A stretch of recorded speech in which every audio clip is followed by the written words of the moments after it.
I have in my glass a wee pour of Springbank's 10-year-old. Now, this is a distillery, obviously, that has a decent and well-established core range, something that we all recognise on the shelf, and we pursue it voraciously, don't we? It's really, really a perfect example of a whiskey with a core range that we do not ignore. But there are lots of other distilleries out there.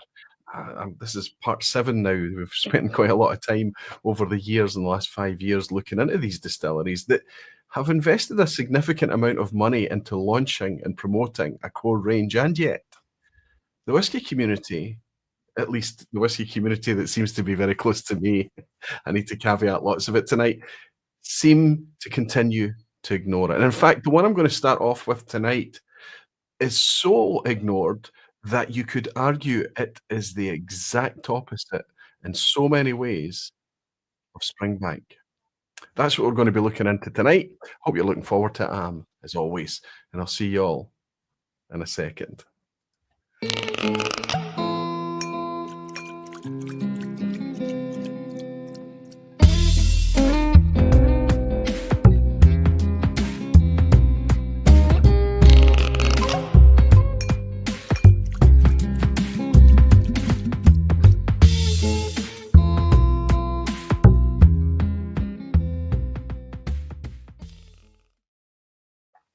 Hello, whiskey folk. Hello, everyone. Welcome to Thursday night. Apologies for being a minute or two late tonight. For the people that are joining live, of course, if you're picking this up on the replay, welcome. I hope you're sitting comfortably. It's wonderful to have you. Thank you for your support. But for the folk participating live tonight, I'm 1 or 2 minutes late. It was a bit of a rush. My girls leave school this year, and it was one of my girls' last ever concert tonight. So we went along and we saw that, jumped in the car and rushed back just in time to be with you tonight. So forgive me for being a minute or two late. We're going to jump into a topic tonight that I knew in my mind that it was going to take 1, 2, 3 episodes, I don't know, 1, 2, 3 vPubs, in order for me to churn through the original ignored list that I made back in 2020 or 2021, I think it was. But what's happened is that for various reasons, other brands have come along that have been added to the ignored list. And there have been brands that maybe didn't qualify back in 2021, but in the last 5 years, they've kind of just dropped off the radar, and we seem to be, for some reason, ignoring them now. So I've actually added to this list. It's meant that we've had 6 vPub sessions already looking at this. And this is obviously us into the 7th one now. But what I would say is that it does seem to get a lot of good feedback. And if I go back over the expressions that we've explored, despite a lot of them betraying exactly why we're probably ignoring them, they're just not up the enthusiast street in terms of quality, depth of flavor, presentation, pricing, availability, whatever it may be. There have been a bunch of them that we've found to be crackers. Let me give you some examples. You might remember me discovering the wonders of Bladnoch 10 back in 2021. The first time that I revisited Glasgow again was through the Ignored series, and that's become not only a loved whiskey for me, but my producer of 2025, but this was once on the ignored list. Speyburn, despite the fact that they're making plans to replace those Speyburn expressions that we love so much, the 15-year-old and the 18-year-old, these were discovered through the Ignored series back in the day. Edredur's 12-year-old Caledonia, Fettercairn, the huge rebranding that went ahead with Fettercairn. A lot of the price points skewed all over the place, weird. But we discovered the 16-year-old when it turned fully natural in the warehouse releases. We fell in love with Fettercairn. And there's even, believe it or not, been some Bamores that we've discovered in the past that have been delicious. That's much harder today, I'll admit. So that's what we're going to do tonight. But there's a bit of a theme to the 5 I'm going to share with you tonight, something that connects them. It's a bit of a tenuous link, but it's real. But there's also, as we go through tonight, there's going to be a couple of things that connect each of the individual distilleries that we're going to be looking at. So that's the plan for tonight. But before we get into all of that, I'm going to, a wee bit of housekeeping first. I'm away tomorrow early in the morning. I'm off to Glasgow Airport to take a wee flight over to Germany because it's springtime, which means it's Limburg Festival in Germany. I don't know if we'll go to Limburg every year, but I think this will be maybe my 4th year now. I think it's the 4th year of going to Limburg. I'm not sure if that can be true, 22, 23, 24.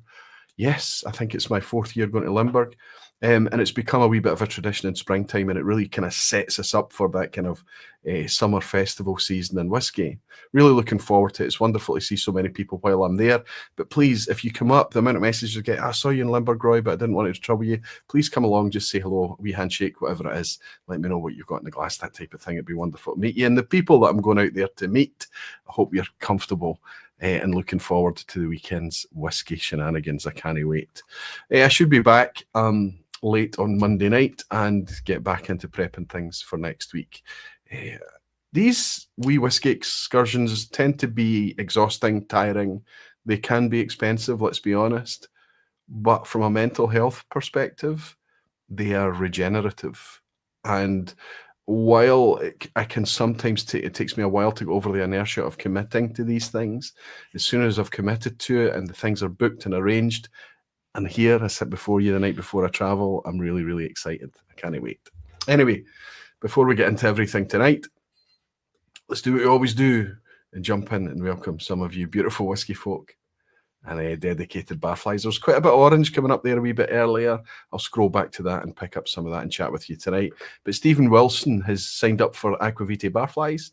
He's earned himself, well, he must have joined back again because he's already leveled up to the gold barfly. So he's doing quite well. Good to have you, Stephen. Thanks for your support. Stephen and everyone else that clicks the YouTube membership button, either on Android or on desktop, can't do it through Apple. More to follow on that a little bit later tonight. They keep everything ad-free. So if I ran ads alongside my videos, YouTube would give me a chunk of that revenue. But I don't like ads. I can't control what the ads content is. So a long time ago, I just switched it off. I switched off ads. But I started the Aquavitae Barflies membership thing. And now the revenue that I get from YouTube through you guys, through clicking the membership, is more than I ever made running ads. And I'll never run ads again. You're keeping the vPub ad-free. Thank you so much, Stephen, and it's nice to have you, along with David Evans, who's celebrating being a member of the Barflies for 60 months with his pink barfly, saying evening, drinking the Lake's new core offering. Fantastic, David. Good to have you in, buddy. Cheers, Stephen, and cheers, David. And another David, my pal David Hong from the States, he's dropped in and bought us a wee generous dram. Thank you very much, David. And you love heart and a like for that. Thank you so much, buddy. No comment as usual for you, big guy, but you're always very generous. Cheers. And my pal Jim from Northern Ireland just drops in a wee mention. He's celebrating being a member for 61 months. It's a wee game of barfly trumps here. Howdy all in Slantia. Good to have you in, Jim. How are you keeping? Whiskey Novice, Jim. Fantastic guy. Can't wait to see you sometime later this year. Maybe it'll be Glasgow, Jimmy. Okay, let's jump into the lounge and see how you guys are doing. Where is that orange now that it's jumped all the way back down? Let's try and catch a couple of those. If you're trying to get my attention, just type Aquavitae or at Aquavitae. Oderte is saying, evening all, watching, dramming and ironing, working on brownie points. Hope you're well. Ooh, that's a good wee thing to do. You can build up some free time or some brownie points to use elsewhere. Good for you, big guy. It's good to have you in. Whiskey Lover Society, good to have you in. Gerhardt, I feel like it's Gerhardt. Sometimes I get your name wrong, my friend. It's wonderful to have you, buddy. My first Sherry Monster was a Dalmore Grand Reserve. Loved it. That started my journey in hunting the best sherried whiskey.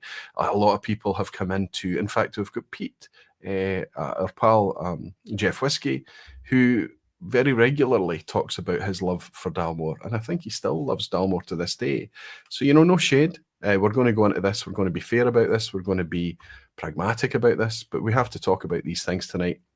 I led with a very, very bold thumbnail for this session tonight. It's not something I normally do, but I didn't have all the bottles in place that I was going to speak about. More on that to follow. I've got them in now. And, with it being that one where I just have to face it, it has to be the vPub that we talk about, the difficulty that is Dalmore, then I went ahead with a thumbnail. It's maybe not the fairest thing, but Dalmore will feature tonight. And Greg is saying, got 3 Dalmore bottles on board. Lol, am I allowed here? Absolutely, Greg. The more the merrier, and it doesn't matter how many In fact, the more the merrier. It's good for the Dalmores as well. John Judge Genius is saying good evening, Roy. Starting with a Springer 10 tonight myself. What a coincidence, John. Hope you're enjoying it as much as I am. And Drummond Art is saying good evening, Aquavite and everyone. Good to see you, buddy. Good to see you in. Drummond Art, are you in Portugal? Your name came up in discussion quite recently.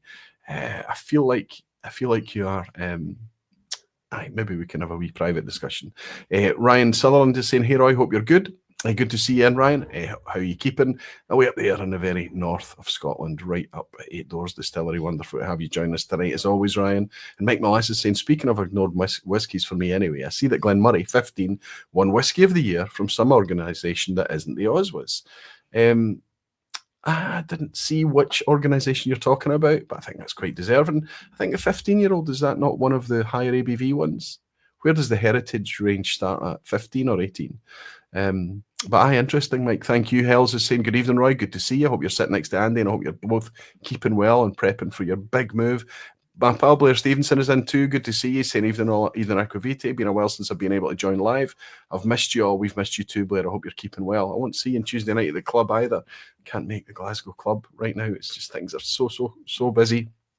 Helen Hamish is saying, Aquavite, greetings from Wiesbaden. Looking forward to catching up with some barflies this Sunday when the blended kilt hits Limburg. So it looks like Hamish is heading over to Limburg this weekend. It's going to be amazing. It's quite a distance for you, buddy, Inverness to Limburg. I look forward to seeing you there, big guy. Max is saying, good evening, my friend. Pour some Dalmore. You'll get exclusive stuff for the next 3 days. That's right. Major, not good to see you, Max. Hope you and Christina's doing well. Major Nut is saying, okay, you're forgiven. Family first and cheers. Thank you, buddy, for being a wee bit late. Too Slow Rob is saying, hello, everybody. And Gino's saying, evening, Roy, looking good, buddy. Thank you very much, my friend. Good to see you, Gino. Good to see you too, Rob. I just jumped there. Scotty Mac 4. Donald Pass Whiskies bought me a wee dram. He says, cheers, Roy. A rare Thursday off, so great to be here. That's Tim. Any current plans for a recycled? Had a couple of indie Dalmore's bourbon and sherry. I've had a recycled review planned for far too long now. I'm just struggling to get to it. Got a lot of editing to do, a lot of podcast editing and things like that as well. And I'm finding that I'm having to respond to whatever shouts loudest. So I guess you guys are just going to start shouting loud for a recycled review. Let's see what we can do in the warmer weather once ahead. Good to see you, Tim. Annie Tiger is here saying you're never late for the vPub. That's true, although I can be late for it, buddy. Good to see you, Arnie. I hope you're keeping well. Big Pour is saying, evening, Roy and Whiskey folk. Good to have you in, Big Pour. I hope you're keeping well. Last Drop is saying, evening, all bear with me. I'm on a coach to Frankfurt. Good evening. Yeah, we're getting kind of sporadic updates from Chris, who's doing a kind of planes, trains, and automobiles journey from the UK to Frankfurt this year, rather than just booking a flight. Let's looking forward to hear how that goes, Chris. I'll see you on the other side, big guy. Whiskey Weekend Drama is saying, hi, Roy Aquavite. Good to see you, Harold. Nice to welcome you in, bud. And he's saying, let's see if I have those whiskies. So nothing in the glass right now. Oh, so you're going to wait a wee while. Just go ahead and pour yourself something, because there's a 99.99% chance that you're not going to have the first one I pour, Harold. Don't wait. And we can see how we got on with other ones a bit later. Peter is saying, evening, Mr. Barman. Looking forward to this and to Limburg, Frank. I'm so glad that I'm going to be able to see you there as always.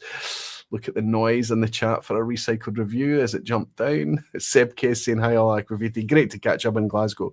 You'll be glad to know my suitcase was well stocked with whiskey, including the Daphne. Wonderful, Seb. It was brilliant to see you. It was all too short a hangout, but I'll see you very soon, buddy. John Coogan is saying, no family commitments tonight, so catching my first vPub in months. Feels great to be in with everyone. John, welcome. It's nice to have you here. I don't feel like I've welcomed you much in the past before. But it's nice to have you here tonight, John. Jeff Whiskey saying, I still love Dalmore Aquavite, just now from afar. No judgment here, buddy, none at all. You're welcome here. It's nice to have you, Jeff. Pete, Jeff. Drummond Art saying, I am Aquavite. I know Seb K. Maybe he's here today too. I've just mentioned him, Drummond. Yeah, we're talking about how there's quite a wee conclave, a little kind of, it's an appropriate word right now, conclave, right? A group of people all collected together there in the west coast of Europe and Portugal. I wonder if there's much opportunity for a wee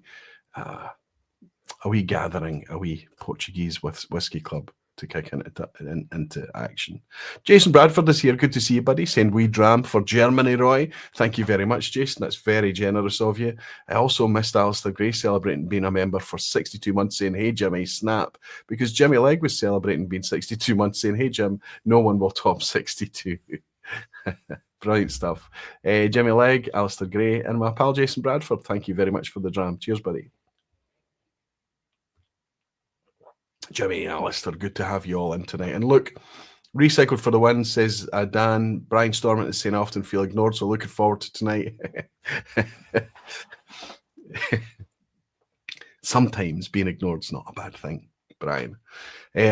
Wonderful. Just, I can see all the wheelie bins in there. I hear the messages loud and clear. I'd rather have Roddy than a recycled review set. Maybe actually getting Roddy's probably likely to be a wee bit easier. I need to catch up with Roddy and see how he's doing. Loving my monthly vPub visit, says Eric. Good to see you, Eric.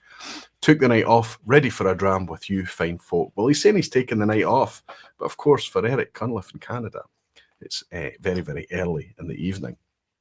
Maybe even late afternoon. Anyway, good to have everyone here. Welcome, everyone. Please get comfortable, and we'll talk about some whiskies that we ignore tonight. Whiskey 11 Kelpie saying, just yell at us when you come. Lisbon Irregulars will be happy to welcome you. Oh, okay. Whiskey 11 Kelpie is also, it looks like, in Limburg as well. So aye. You know, it's been a hell of a long time since I've been to Portugal, and I said to Seb when I met him this week that I need to make it over. John Coogan is saying, stop ignoring the wheelie bins. And Craig McGuinness saying, I second Pete. I love Dalmore. I was very much part of my gateway into whiskey. I would love to have a cask strength available. A natural cask strength at that. Right, Craig? Cheers, everyone. Okay. I gave everyone a fright on Sunday night. Not everyone. There's been a lot of messages coming to me since the patron-only vPub lock and I shared with everyone on Sunday night when I shared everyone a risk that has been brought to my attention for the channel. And when I say a risk, it's a risk with a very small r. So let's just keep everything. There's kind of rumors going around and people sending in messages and things. There's no risk to the channel. Whatever happens, I'm going to be here by hook or by crook on a Thursday night at 9:45 going forward, okay? But what's happened is that Apple have decided that every financial exchange that goes through their app store, through one of their apps or whatever, they're going to charge 30%. And they're also not going to support my model. My model is a per creation model. Why do I do it that way? Well, I want to give people flexibility. I want you to be able to sign up as a ambassador, a disciple, or an evangelist. You know, the 3 tiers, starting at $2.50, but you can put in any amount, any value you want. And you decide how many vPubs in a month you want to support. If it's just one, then your $2.50 is locked. $5, $10 is the top level. And that's all you pay in a month. But if you want to support more, if you want to encourage more vPubs and pay for more, and just kind of pay-per-view type basis, that's what per creation allows. So if I did 4 vPubs in a typical month, if it's a full month, it will be 4. There's occasionally 5-week months, but those are very rare. I often use them to take a wee break. So it's usually 4 vPubs. So the maximum that you pay for in any one month is 4 if you don't cap your contributions. The reason that's worked is when I take a break, whether it's winter or spring, later in the year, or whether that's that summer shutdown where I go away for 6 weeks and just get away from whiskey for a while, that is wonderful, sacrosanct time for me to avoid burnout, to keep everything fresh, to keep me energized, to keep me still loving and interested in whiskey, of course. And it means that when I go away and take those breaks, you don't pay. You're not charged. There's no content going out, so I don't charge patrons for anything. You only pay for the months that I put content out. You only pay for the content I put out there. Apple's decided they can't support that, so that's meant that Patreon is such a significant impact on Patreon's platform that Patreon are no longer supporting it as well. So this has been in the offing for the last year or so, and now they are coming to me and saying we're going to have to migrate you to a monthly subscription model, which doesn't take much thinking to realize how that could potentially decimate the earnings that I earn.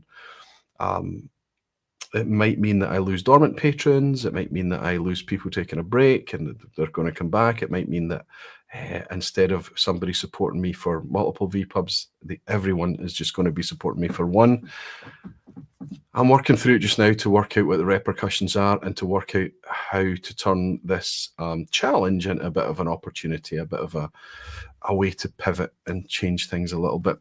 So what it means is that it might affect the earnings that I have, and it might affect the way that I communicate, how I'm funded and things to you. But make no mistake, and the reason I bring it up tonight is to reassure everyone, it will not jeopardize the existence of this. It's too precious to me personally.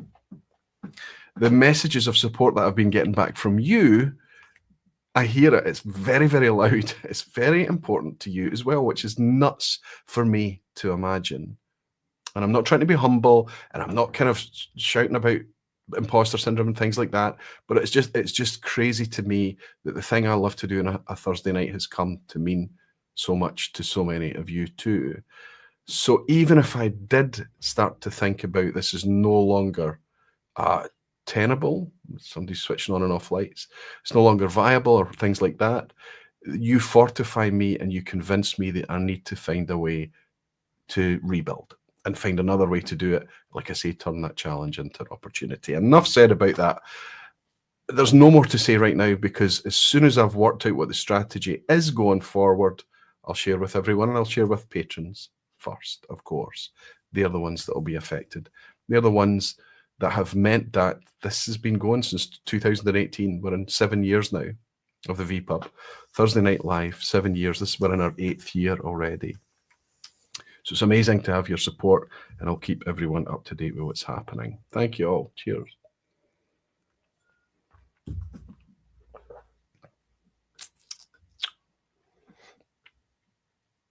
A dram that's come in from Jimmy. Did I miss that, Jimmy?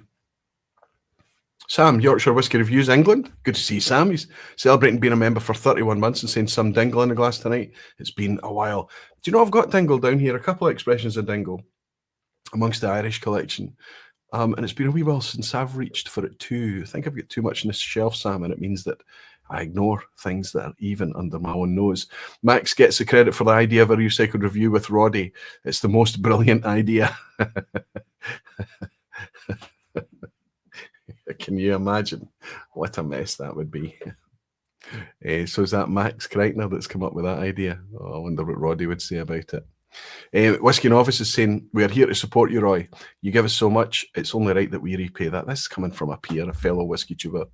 I hope that you know that whatever Apple do to you, we'll adjust. I hope I speak for everyone. Buddy, I hope it's a monthly subscription that you're on, and I hope you're not being affected by this nonsense. Thank you for the support. Whiskey Loving Kelpie is saying it is for us. Aquavite, thank you, Whiskey Loving Kelpie. Dan is saying, does Apple also take 30% from all the donations? Yeah, I think Apple are going to start taking 30% from everything. And I don't know what happens with super chats and things like that. I don't know if that goes straight to, it goes through Apple Pay, so no, it shouldn't. But YouTube take 30% of all the donations. The reason that it's okay for YouTube, because YouTube are giving us so much. The platform is, the YouTube platform, the software, the storage, the analytics, the management, the promotion, the search engine, everything that comes from YouTube software as a package. If you're a creator and you look behind the scenes at YouTube, if we were paying for that, it would cost an absolute fortune. But it's free because of the YouTube model. But you should know that YouTube, the same, if they had ads, they would only give me a percentage of the ads. And when there's super chats and things like that that come through, they take a percentage as well. This is the world that we're living in. vPub is worth it at twice the price. Aquavite, Mike, thank you so much. New merch, Roy Doll, says Alan Smith. There will be no Roy mini figurines despite the recent trend. Alan, good to have you in, buddy. Road to Dram Alberto saying whatever works best to keep supporting you, Roy. Thank you, Alberto. And Ryan is saying similar setup to how Dramface is paid for. It will be a very, very similar. If I go to a subscription model, it'll be very, very similar to Dramface. That's absolutely right, Ryan. And James Hope is in. James, one of the originals. Good to see you, buddy. Good evening, Roy. Hi, everyone. Aquavite, good to have you in joining us, James. I'm going to cut down on the navel glazing for a second and jump into the chat. Jimmy's bought me a generous dram to say, I know how you know that we'll be here, no matter what. It's taken most of a lifetime for me to find you and these great people here. I'll be going nowhere. Love you, big guy. Thank you. I love everything that you bring. I love your cheek. I love your humour. I love your sentimentality as well. Thank you also for your generosity. Let's go on.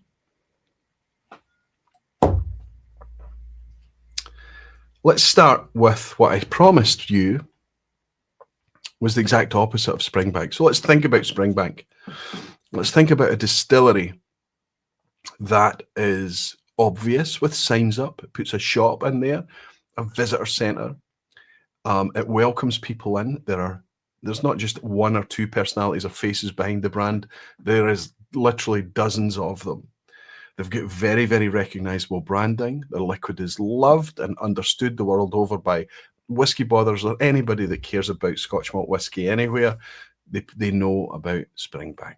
It's loved. They are employers. They try to do everything in-house, and they try to employ as many people as possible in doing that. And if there's a computer that can come in and steal some jobs, they don't want to know about it. Some automation, some efficiency, some reconstruction or changes to process that could save some time. They just don't want to know about it. They don't want to change their mythology. They don't want to change their process. They don't want to risk paying people off when they've got a good job. They don't want to risk the liquid or any changes to the liquid. It's very, very sacrosanct. And when you visit Springbank, the place is just a buzzing hive of activity and whiskey focus. It's wonderful. A visit, you should make the effort down the peninsula to go and see. Looking forward to the end of May where I can do that. Let's go to the exact opposite end of things. Is there a distillery in Scotland that is literally built to make everything as efficient as possible? Not sprawling all over the place, no warehouses everywhere, but just a compact footprint hidden away out of sight. No visitors, please. No people, no cars in the car park even. You're lucky if you see a car parked up at this specific distillery. What's worse than that is that they don't even have, or they've never had, much of a brand for us to be able to connect with. 2018, a core range of sorts came along. And it's the first apology of tonight. I thought I had this on hand. I thought it was waiting there sealed for this very episode of the vPub. And for some reason, it's not here. Either I bought a phantom bottle, I thought I bought it and I didn't, or I can't imagine that I gifted it to anyone, but it's not here and I can't find it. So literally this evening, I discovered that I don't have this bottle. So I kind of just had a quick look to see if any local supermarkets would still have it in stock or that. I don't think so. I think it's pretty much dried up and it's not really being promoted anymore. So I just I'm sitting here with a bit of egg in my face. So I thought, that's okay, I can swap it out. There's enough other ignored expressions that I can switch it. And I said, no. This whole thing to compare the opposite end of the spectrum from Springbank, I'm going to keep in place because my point still stands. I'll show you instead an image of the whiskey I'm speaking about. I'm speaking about a distillery that's nestled on the hillside up beyond in the Speyside on the side of Benrinnes. It's not Benrinnes Distillery, but instead it's owned by Pernod Ricard or Chivas Brothers, and it is Altavane. This was the core range that was launched about 6 or 7 years ago. It was put into supermarkets everywhere. It was always sub £30. And in fact, I saw this on sale for £17. It might be when I imagined that I bought it. I'm pretty certain I did buy it. It's going to turn up after this vPub. That's what's going to happen. But this was the bottle, a 70cl bottle in a kind of slab-sided tombstone style flask shape, 40% ABV, non-age stated. No other information on there other than some saying that it's from Altavane. Some people say Altavane, some people say Altavania. It's down to accent, dialect, whatever's easier for you. Altavane, Altabane, Altabania, it doesn't matter. Nobody's going to judge you for mispronouncing this thing. And at the end of the day, it's almost academic, because the chances of you having to ask for it anywhere is so slim. Like I said earlier, it's 99.9% chance that nobody's going to have. I think it was Harrow was waiting to pour a glass Altavania on hand, because there's a theme about the distilleries that I'm going to be sharing with you tonight. These core ranges. One of the most frustrating things about the core ranges being so half-assed or so poor or so easy to ignore is that we're talking about 5 distilleries tonight that's virtually impossible for us to even get it from independent bottlers. And even if it's not impossible, it's quite a rare sight. A little bit like a Balmenic or something like that. I've spoken about Balmenic in the past before. These are difficult to get a hold of. So you would think that there's more interest, therefore, on the core range. But somehow, even the fact that there's not much indie stock out there, we are still not particularly drawn to the core range. Now, this is the bottle I've just shown you there. That's been available for quite some time, and we've not really talked about it in the vPub. Maybe you're talking about it in your whiskey club or wherever you consume whiskey and enjoy whiskey, wherever you are. But for me, Altavane has just been a no-show. Certainly a no-show tonight, because I thought the bottle was on hand and I don't have it. A wee bit embarrassing. Let's distract you by showing you the distillery up on the side of Binrinnes. This is a distillery that doesn't even look like a distillery, right? It's so compact. It almost looks like an alpine resort, like a hotel or a hideaway type place, built in 1975. What it actually hides is the layout of all the kind of bulk, the bigger industrial buildings that sit behind. I've not actually visited this distillery. No one can. It's impossible to do so. But I have driven up and had to do a quick 3-point turn and drive right back out again. There's nothing really much to see. There's no warehousing here. There's no filling on site, nothing like that. In fact, everything at this distillery is tankered away off-site. This is the exact opposite of Springbank. There's nobody there. There's no recognition of the branding. There's no way to connect with the liquid. There's no way to visit. There's not a shop to stop in. There's no warehousing. There's no filling. There's absolutely no chance of there ever being any floor maltings, of course, anything like that we see at Springbank. This is the opposite. In fact, what you're looking at here is a distillery that was designed even back in the 70s to be operated by a single individual operator. 75, it seems, was the peak, the pinnacle of chasing efficiency. Automation was well underway. So that's the story behind Altavane. I would like to show you that wee bottle and say this is their core range. I paid £17 for it or £24 for it or whatever. Like I say, it's going to turn up after the vPub. What I've got instead is a lesser seen indie of Altavane. They are out there. You can find them. But if you were to decide one day, I'm going to go and buy myself an Altavane, I'm going to fill that gap, plug that gap in the collection, you might find, even when you go onto the bigger online retailers and things like that, that you struggle to get your hands on it. Right, so I'm just saying 70s roofs at their finest. We have a few of them in Thurso. Yeah. I wonder if they'll ever be aesthetic one day. A 1960s motel, it looks exactly like that, Helen, doesn't it? Saw that Altavane bottle once in Glenlivet's visitor centre and shop and was shocked how bland its looks were. And it was so aquavitae, it was so indeed the archetypal anti-craft bottling. That's exactly what it was. The exact opposite in every measurable metric from something integrity forward, flavour forward, quality forward, such as a Springbank. Seb K saying, have a Jack Weber's Altavane gifted to me when leaving Lebanon, but not opened. Can't say I've ever tasted the distillery yet. I wonder how many of us has tasted the distillery. Here's what we'll do. Let's do a wee poll. Let's do it right now. Just say, I have tasted Altavane.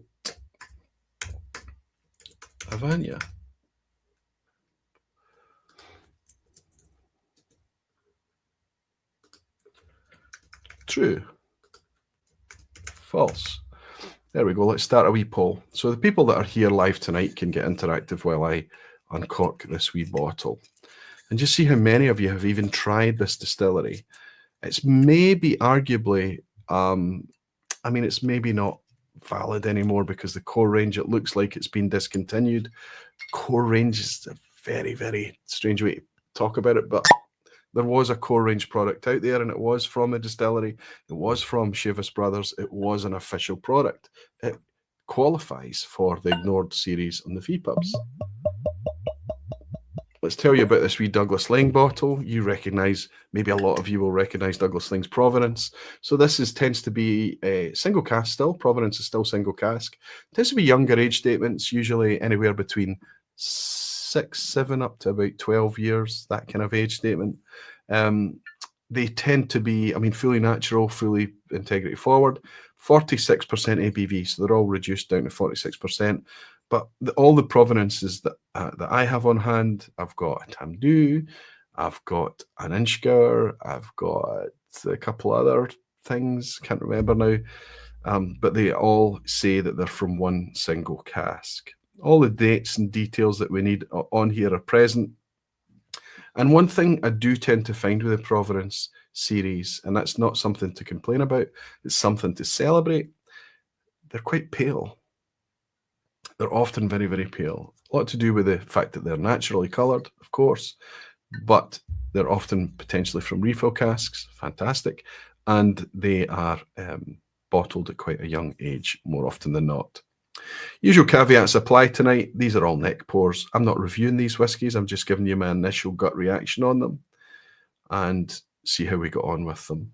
This is a natural presentation of Altavane. So even if I had that official bottling on hand, I guarantee I would have been tempted to taste the two side by side. Despite this being a 10-year-old age statement, the Altavane non-age statement, highly, highly likely, almost guarantee, it's going to be quite a bit younger.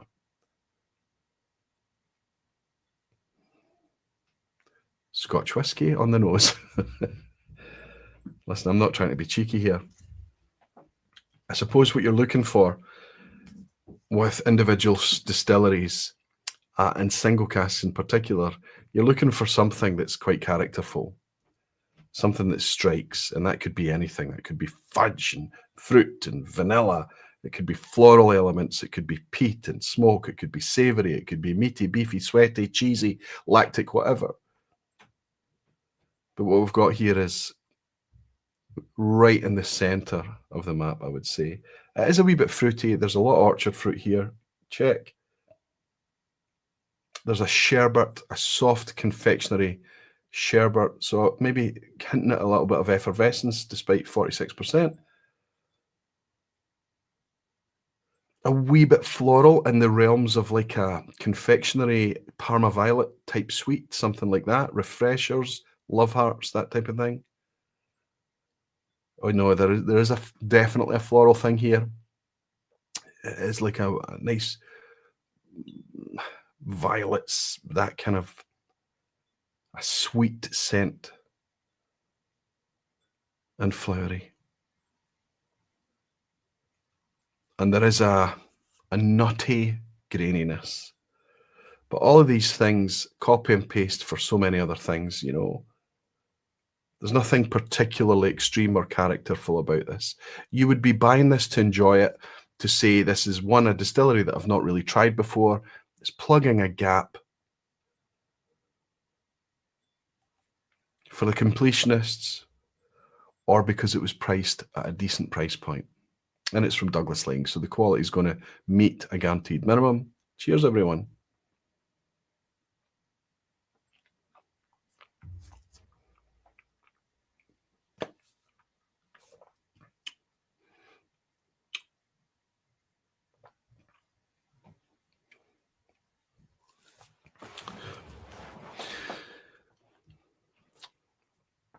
Watch me backpedal a little bit here. Oh, I've only had one sip. That Love Hearts confectionery sherbet thing is there on the palate too. This is super clean, super pure, very easy. Nice weight and body and viscosity, despite everything I've said, despite being down at 46%, despite how highly automated and highly efficiently this is made. It's quite a pure, clean spirit.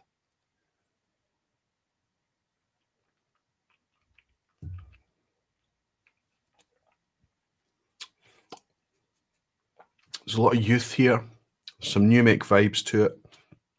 The orchard fruit is like unripe pear. But this is, when you're in the mood for this type of whiskey,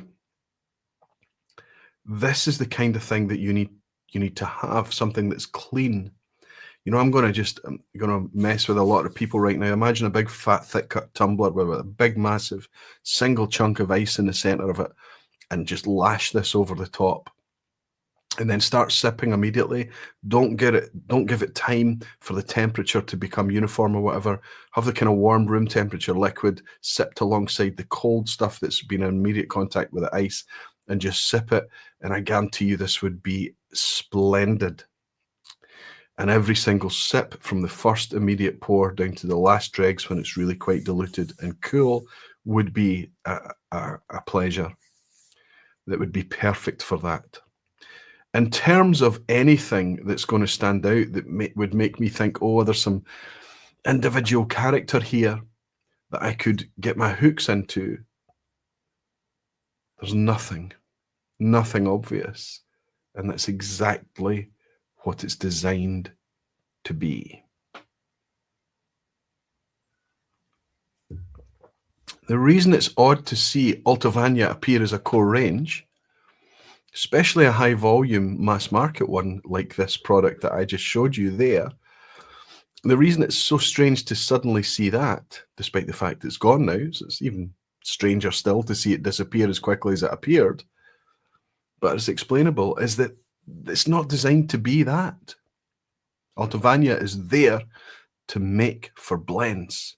It has to be made as efficiently, as cheaply, as consistently. You can use the word homogenization. You can talk about yield chasing and efficiencies and all of these things. That's exactly what it's designed. That's why it's in existence. So to see Altavane suddenly appear was odd. I suspect that what we've maybe got is a glut of stock. What are we going to do with this? It's at this point, this age point, there's a gap here. There are markets that's asking for this and it fits that gap. What do you think? Let's release it. Let's get it out there. We can do it at a good price point. We can drop it down to 40% as well and have a new exciting Scotch whiskey with a new exciting kind of brand and things, and get it out there and see how it does. I suspect that that's what it was about. This was not anything about supporting the distillery, trying to build the distillery character, build a name for the distillery. It was just really a case of getting a product out there that they could stack high and sell cheap. And that's what these specific distilleries, and I'm trying not to be cruel in any way, that's just the facts. That's what they are there for. Greg is saying another more interesting, when it's an indie bottling, recent distillery, 1974, is a Thrusk. I got a 13-year-old port finish that's very nice. Okay, a 2003 Chieftains range back from Ian McLeod. And Jimmy Jazz is saying, I've seen several SMWS Altavane and have one Aquavite at 108.68. Pretty nice. I wonder what age it is. I wonder if it's relying a lot on cask. And if it is quite a quiet cask or a refill cask, are you getting any specific character from it? Thank you, Jimmy, for those nice words. Rico Donertis here. I hope we're all doing fine. Good to see you, Rico. Very nice to have you in tonight, buddy. I'm heading over to Germany and in the morning. I don't know if we'll bump into you in Limburg this year, Rico. Gene Kelly saying, celebrating being a member for 19 months. More committed now than ever, Aquavite. Thank you, Gene. Thank you for the positive words. Good evening, everyone. Just made it home, says Justin Wan. Celebrating being a barfly for 17 months. Justin's out in Hong Kong, so I wonder what time it is where you are, Justin. Thank you for joining us. And Arnie sorry, it's not Arnie Tiger. This is Arnie from Glasgow. German Arnie from just south of Clyde, saying, Doodle the Dram. He's saying, Aquavite, a similar distillery I love to try if I get a chance is Ailsa Bay. I have a couple of Dalrymples on the shelf. They're vastly different, but very interesting and entertaining. Fun every time. Let me say how Ailsa Bay is actually different from Altavane in a lot of ways. Ailsa Bay is made and built to give as much character as possible by design. So if we want kind of meaty, full-bodied whiskies, if we want light and fruity, or if we want floral and effervescent, if we want peaty, if we want smoky, if we want, Ailsa Bay is one of those factories that's of the scale with the flexibility in place to give us whatever we want, much like Rose Isle, owned by Diageo up in Speyside. Slightly different there. So there's a good chance that we've had some very interesting and cracking Ailsa Bays, or otherwise known as Dalrymple. Whisky Mechanic, good to see you. I made the mistake of buying the 40% supermarket Altavane a long time ago, and I wasn't impressed back then, even although cheap blends were my regular tipple. So there we go, watered down. It's not going to show its best. I have to say, I'm quite enjoying this. I don't suspect this is going to be, there's not going to be anything left in this glass when I move on to our next one. Good to have you in, Whisky Mechanic. Neil Cochran, good to see you. My big pal Neil is saying Kings of stack high and sell them cheap. Beam Suntory. Actually, Altavane is Chivas Regal. But I have to be honest with you. I would agree with you with very few exceptions. Ardmore, Glengarry, a lot of Lefroigs. But Bamore right now, terrible. Auchentoshan right now, terrible. It's tough. It's really tough. I spoke about Auchentoshan very recently in the vPub. It's tough to get something that we can actually have an anchor point with. I'm just going to finish this because it's very easy, very enjoyable, very clean, malty, orchard fruit, slightly viscous, despite its 46%, I have to say. Enjoyable, pure whiskey.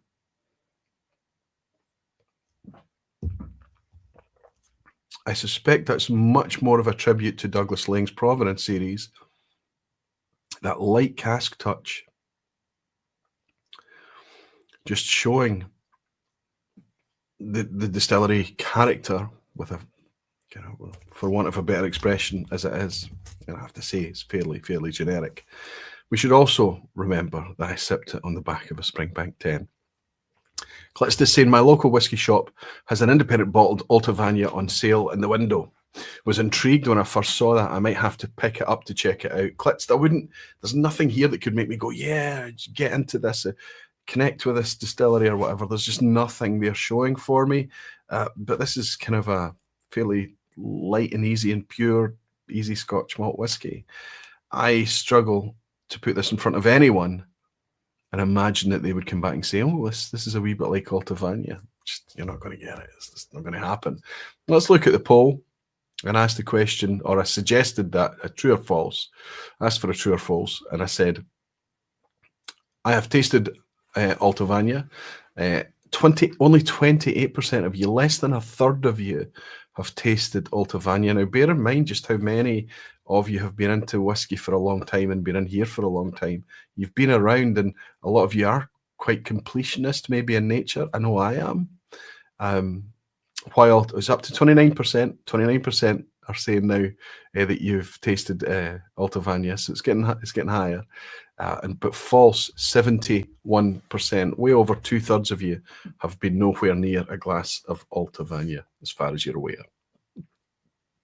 And I suspect from that kind of light experience with it, maybe if you were, and knowing how the distillery is set up and designed and what its function is, I suspect that there's not a lot that you would take away thinking that is, you could define it by any specific patch on the whiskey flavour map. So thanks for that. If there's any, that's quite a good wee thing to do, that kind of interactive poll thing, just to get some feedback, because sometimes it's just me sitting here banging my gums and just making huge assumptions.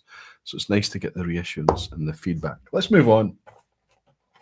Let's take it away from Chivas and Pernod Ricard. Let's shine a wee bit of light on Diageo now, at least for one or two distilleries.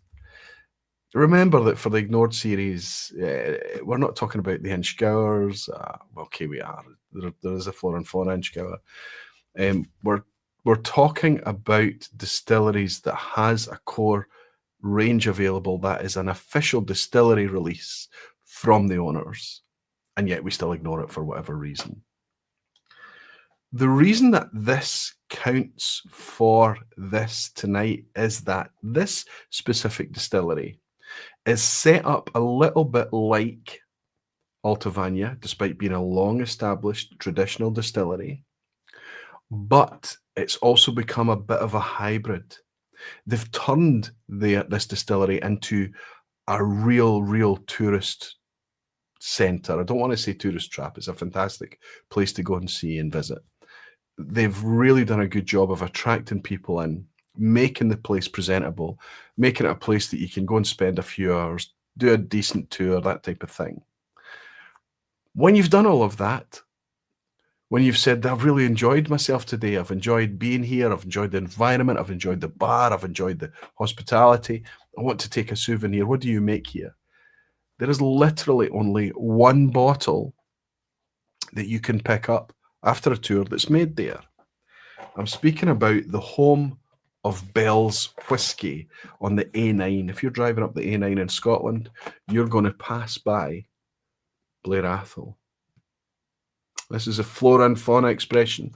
It's the only, okay, there are special releases from the distillery, of course. Every year at Diageo put out special releases, and sometimes Blair Athol gets a little bit of magic treatment, a little bit of a sprinkle, and they get a nice cast strength release. This is not that. This is 43% ABV. But anybody that's been around this channel long enough will know that this is my fetish range of whiskies. We believe them to be naturally coloured, but there's no statement to reassure us that that's the case. So it's all word of mouth. As far as we know, the way they're packaged when they make it in export markets like Germany, they don't have mit Farbstoff on the label, so that kind of backs that up. But unless they told us on the label it was natural colour, it doesn't mean anything. The fact that it's 43% ABV and the fact that it's Diageo, let's be honest, this has been chill filtered. And yet, just because of the fact that this is such a beautifully humble, understated, fantastically aesthetic range to my eye, and that collectability almost, I don't collect them, I don't collect anything, but you know, just that lovely thing that looks like it's looked like this for 60 years. The font, the whimsy, the different animal on every bottle. I just love the Flora and Fauna series. So what we've got is a distillery that is very, very rare in independent bottlings. They exist. They absolutely do. I've had them. They absolutely exist. But again, if you were to say, oh, I fancy an indie Blair Athol and jump on one of the online retailers, most of the time, I would argue, certainly a lot of the time, you would find the cupboard is bare.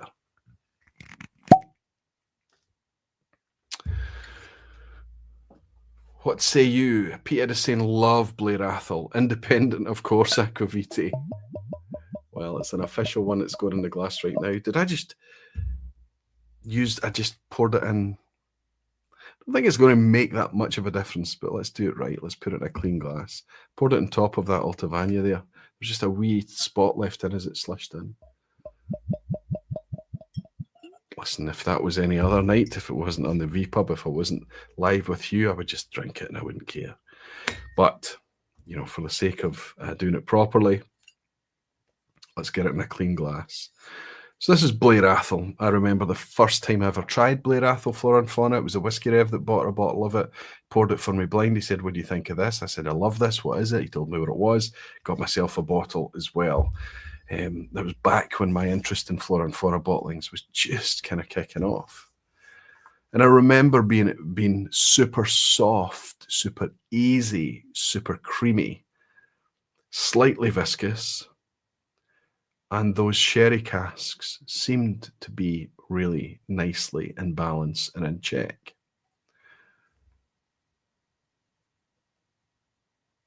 Lots of quiet, I have to say, but lots of sherry forward notes on the nose from this. Ripe fruit, dark ripe fruit, berries and cherries and that type of thing, a little bit of prune. Okay, wipe everything else. I've just said prune is buff, that looks clear. Prune and juice. Amazing. Figs, that type of thing. A wee bit of date, fudge maybe, but prunes and juice, that's the real thing here. Not a lot of spice, not a lot of sherry spice, not a lot of wood spice. Quite calm, Quite together though, quite balanced, quite sweet, quite inviting. Licorice. Black licorice, fennel aniseedy note coming in. Fantastic. So despite the fact that we're down at 43%, there's a wee bit of complexity here. We're picking up some nice wee wisps, some clear signs of peaks and spikes of character. Let's leave it to sit for a minute. Whiskey Weekend Drama saying, Aquavita, very nice. I had this just a few weeks ago at our Whisky Club tasting, and yes, I can pour some independently bottled tonight. So I hope that's Blair Athol you're talking about there. And Justin is saying Blair Athol has been ignored by me. It's been on my wish list, but I have yet to get my hands on one. Jimmy is saying Blair Athol. I've been called that by Blair Athol. Okay, his name is Blair Conrad. Blair Athol. He's saying I've been called that by people I've offended when they slur their words. It's almost your name, isn't it, buddy? What happened? I'm so sorry. It jumped. Major Nut is saying, had a lady of the Gen, Blair Athol, on a tasting, and it was great. One of the best expressions we've had from Blair Athol was the 7-year-old Murray McDavid Murthia port cask from a couple of years ago. Fabulous. If you see it, buy it. It's a cracker. Never even heard of that one, Helen. Amazing. So if that was the port cask Murray McDavid, 7-year-old. You've been collecting admirers for quite some time, Aquaviti. I'll see myself out. I missed a joke there, Jimmy, didn't I? I definitely did. Blair Athol has a wonderful funky spirit character. Love it, says Donner Pass Whiskey.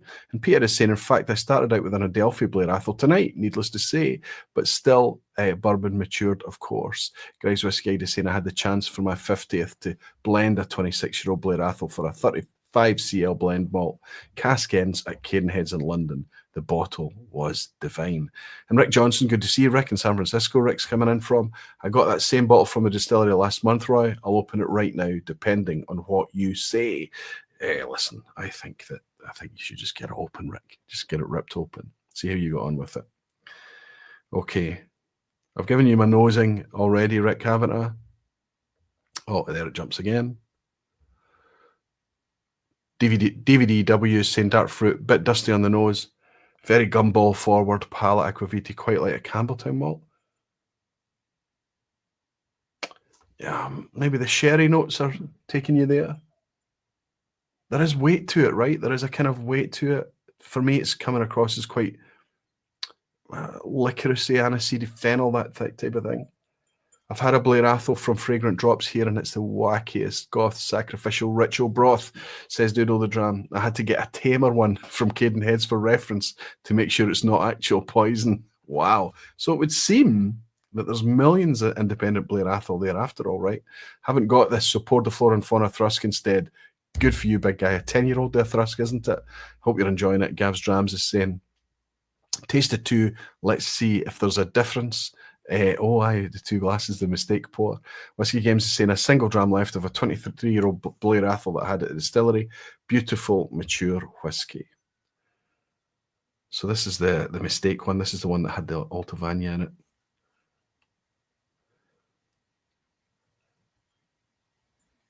it. I'm all ready to say no, there's no difference. I can't smell or any difference at all. But one's got only a wee tiny drop in it. One's got a much more generous pour in it. This one seems much more richer and ripe. Somebody said gumball, but the nose there has just made me think of a kind of daredevil gobstopper. Big blast of cinnamon. So whoever's got this and sipping it alongside with me, is anyone else getting licorice? Anyone else getting cinnamon? Other than that, it tends to be quite pruny, soft sherry cask. Not a lot of spice or wood spice. John Coogan is saying we had a 7-year-old Blair Athol from the whiskey cellar at Whisky Club, and it was very good. So you see what I'm speaking about here. We've got a distillery that is meant for blends. It's the home of bells, right? But there's also that kind of thing going on where they've opened it up as a visitor centre, the home of bells. They're showing everyone, but they don't have a core range to support it. It's just simply Blair Athol, 12 years old, and flora and fauna, and that is it. And I think that, for me, something I forget and therefore something I ignore. Cheers.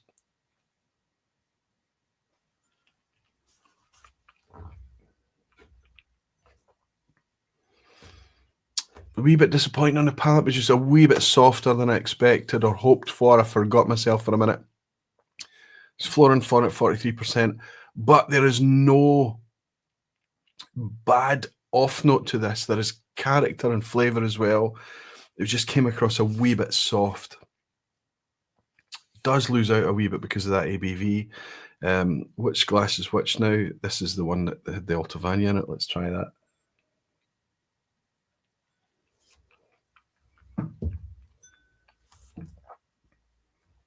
The kind of fennel thing is definitely a wee herby note there in both. And I think it's almost like a wee bit of a cardamom. That kind of aromatic, not spice, not heat.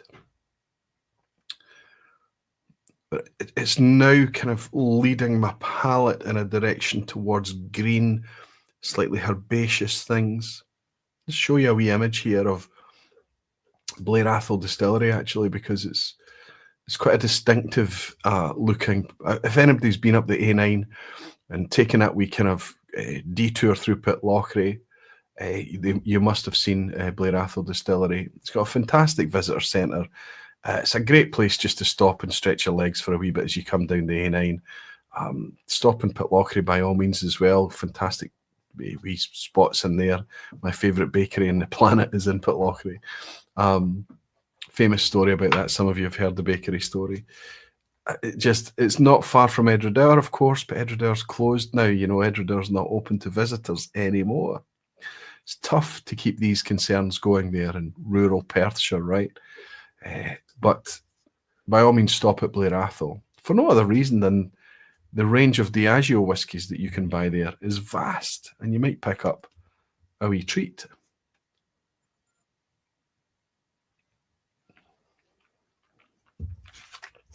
This is fantastic. This is fascinating because now, because I've been drawn into that kind of herbaceous, kind of greeny side of things, it's very easy to talk me into more kind of leafy characters and things like that. That cardamom note is there, but that wee sip, a wee bit of, indulge me on this, a wee bit of spearmint.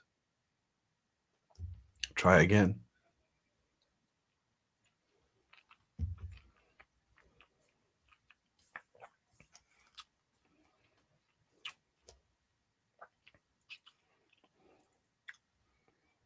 Yeah, slightly green, herbal, green tea leaves. That kind of vibe from it all of a sudden, which is a sign, I think, of a characterful whiskey, that it's kind of, despite being 43%, it's switching up in the glass right now. I bought this recently. I bought this specifically for this topic, for this vPub. It was one of the cheaper Flora and Fauna, but it was still £58.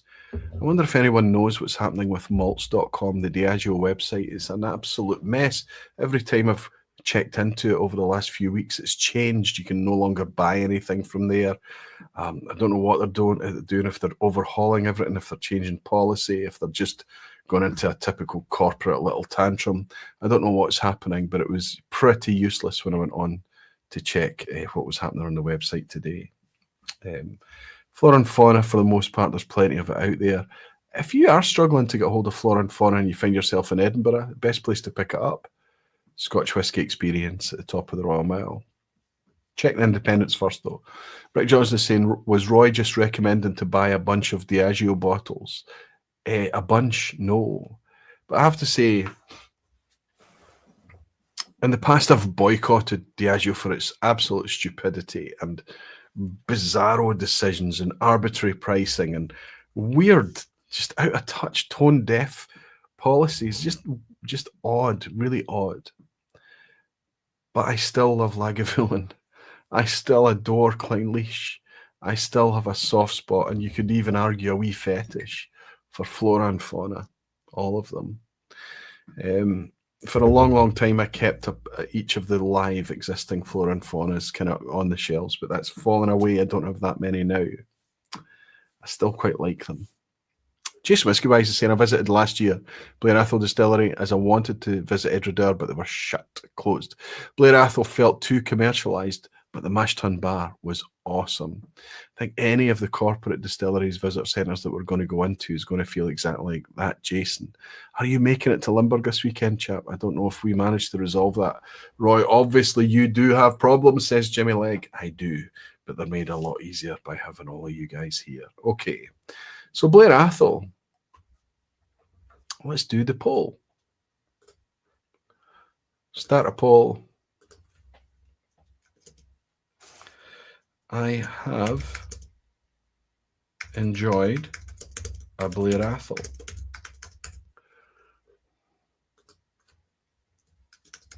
Yes. No. Tried but didn't. So I'm asking there, have you tried it but didn't like it? As well as, yes, I've tried it and no, I didn't try it. Here we go. Start that wee poll. How ignored is it for all of you? Doodle Drum Arnie saying, inspired by the Blair Athol chat, I poured that fragrant drops oddball. Chlorine in the finish, anyone? Sounds terrible, but I love the fun. I wonder if, see, chlorine, I wonder if that would be something that it's more likely to come from the spirit than the cask. It's a weird one. Chris Pollack is in. Chris, good to see you. I got a 13-year-old Blair Athol from Brave New Spirits and find it quite good. I tend to see most of the Blair Athol, the Adelphis, for example, sherry cask. I wonder if yours, Chris, is from a sherry cask. DVDW is saying, thanks for the cinnamon call. I got it too now. You saved Blair Athol 12 for me. It really got turned off after I connected that to that artificial gumball flavour last year. This is better.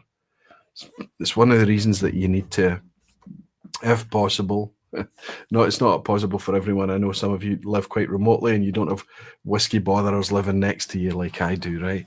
But if you can sip whiskey in company and you're in a safe space where you can talk about finding daft flavours like gumball and cinnamon and daredevil gobstoppers and spearmint and all of it, you can just say these things and people don't judge you for it. People quite enjoy it. Cheers.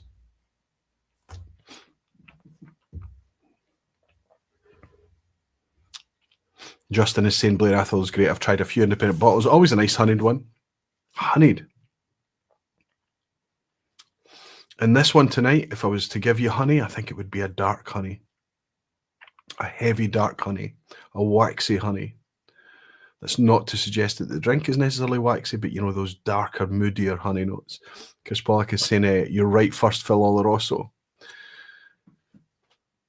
So that's the one that you've got on the go from Brave New Spirits. And Graham Fraser's saying, evening, Barfly friends, just finished an excellent tasting from the small Tricara independent bottler. Hope everyone's as good as me. Graham, wonderful to have you in, buddy. You're always the whiskey journeyman. That's who Graham Fraser is, the whiskey journeyman. He's quite incredible. The experience that man has under his belt is something else. Bob Sander is saying Aquavite, if only. I wonder what you're referring to, Bob. Something I've just said and already forgotten about. Let's keep the ball in the air. Let's keep moving. But let's stay in Diageo. Let's stay in our corporate behemoth that is Diageo. They own 30 malt distilleries, Diageo. They are the biggest by every measurable metric, by volume sales, by volume production, by brand recognition. Okay, you could maybe argue, you've got Macallan's out there, you've got lots of really recognisable brands under Pernod Ricard and Glenlivet and things like that. But generally, Diageo are seen as being the biggest. For no other reason is needed beyond Johnnie Walker, okay? The single biggest recognised whiskey brand on the planet, arguably against Jack Daniels, but Johnnie Walker still sells more. And very much under Diageo's control and remit.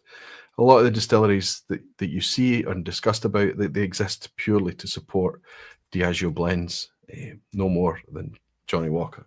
But I'm not going to talk about Johnnie Walker. I'm going to talk about a distillery that is fundamental to the Johnnie Walker blends. That also has a not insignificant core range. They have non-age stated, they have a core range stated, and they have often higher age statement releases as well. It was so popular at one point in time, and in fact back in the 1990s, I believe it was, so popular in Spain that they literally ran out of malt in order to supply the market. So what they did is they kind of changed the packaging ever so slightly, but made it look very much the same and called it a blended malt instead of a single malt. They got in a lot of trouble for it, and they're not allowed to ever do that again. They went straight to the sin bin, and all the product was taken off sale. I'm talking, of course, about the Johnnie Walker visitor experience that is in Speyside and known as Cardew. Now, I've got a special releases bottle here for you, and I'll tell you why that is. Cardew is still available in a little square bottle. I'll show you what that exactly looks like.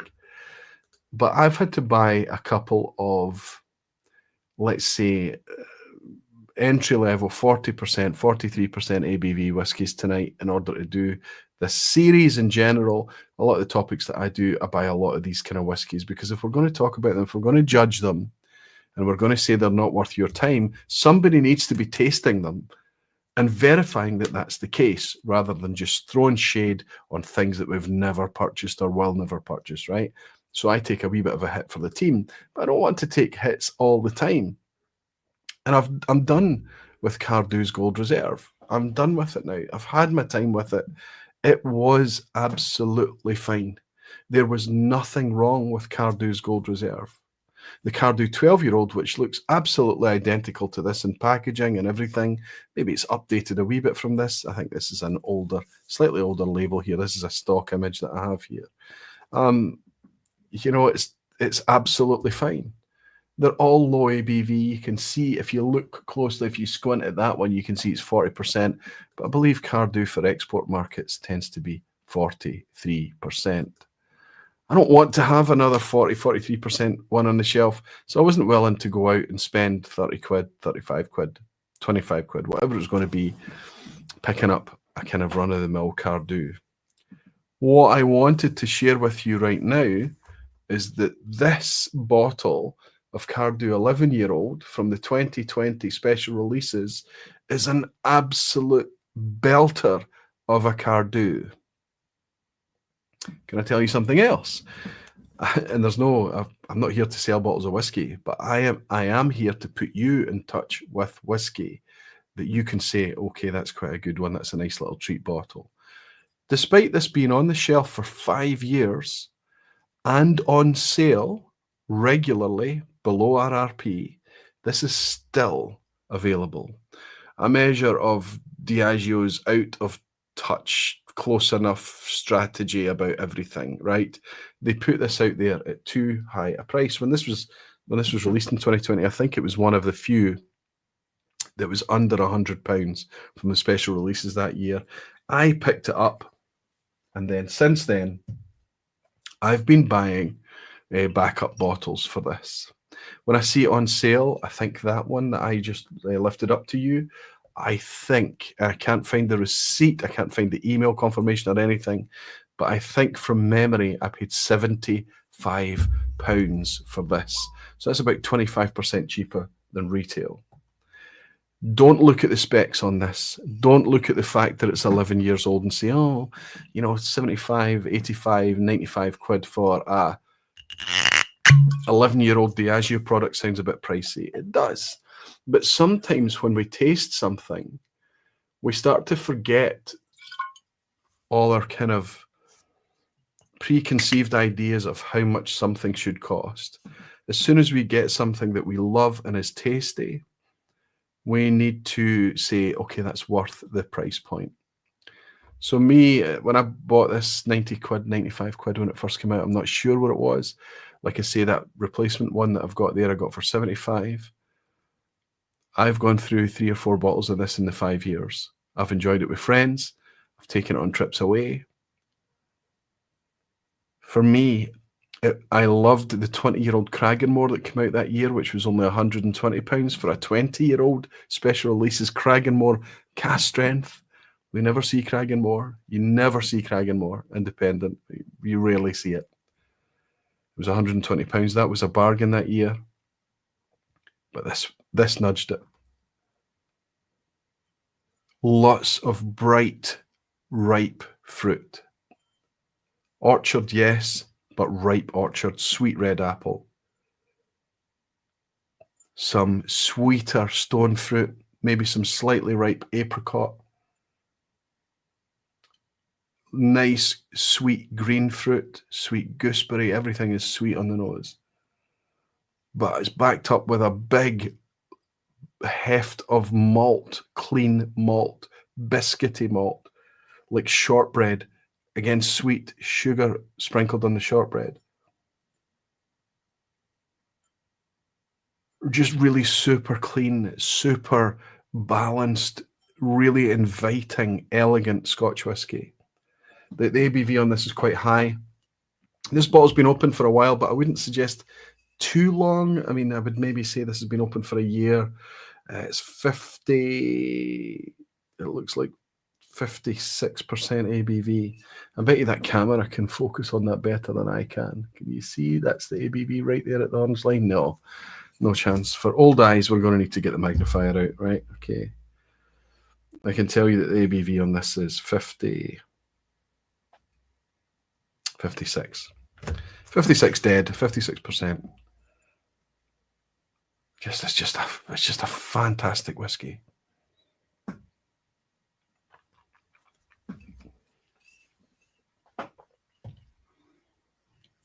Wee bit of bitterness there on arrival. Wasn't expecting. Forget about that. Wee bit acidic on the arrival as well. Then all those sweet fruits and that clean, ripe malt. Warm. Now we're getting some spice through the ABV, helping that, of course, but we're getting some nice pepper.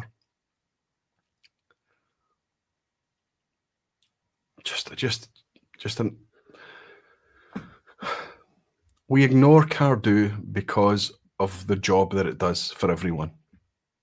We ignore it. It's that wee square bottle that you can buy in duty free. You can buy it in the shops in Spain. You can buy it at home. It's often on sale at the supermarket, whether it's a non-age statement. Occasionally, you still see the 12-year-old, I think. And we just ignore it now. We've kind of moved on. We're past it now. We know what the story is there.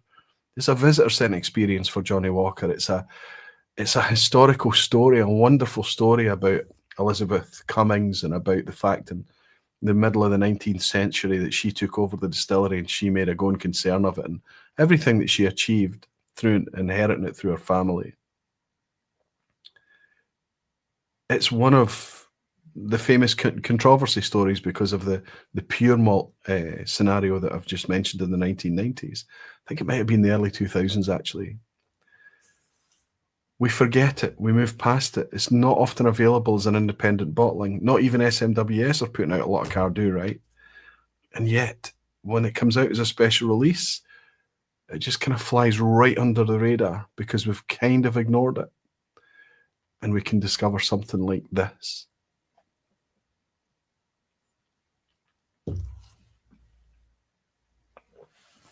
One of the bottles that I bought at a discount with a wee bit of money knocked off of this in the past was from Blair Athol Distillery.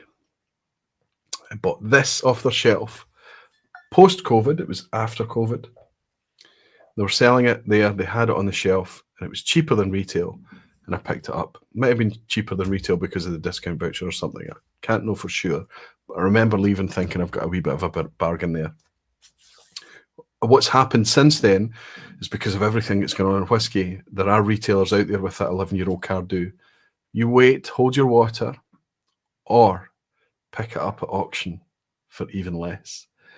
You'll pick it up at a bargain. You'll pick it up at a good price. It's an 11-year-old cast strength, rarely seen Cardew. And if you like this style of whiskey, if you like that pure, clean, not cask-driven, very spirit-driven, but still very balanced and pure,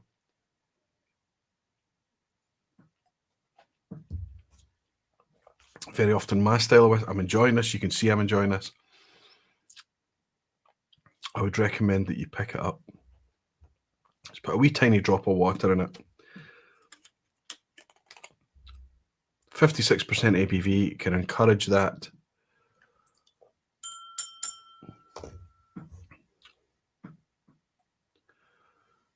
Normally you'd give it a wee minute.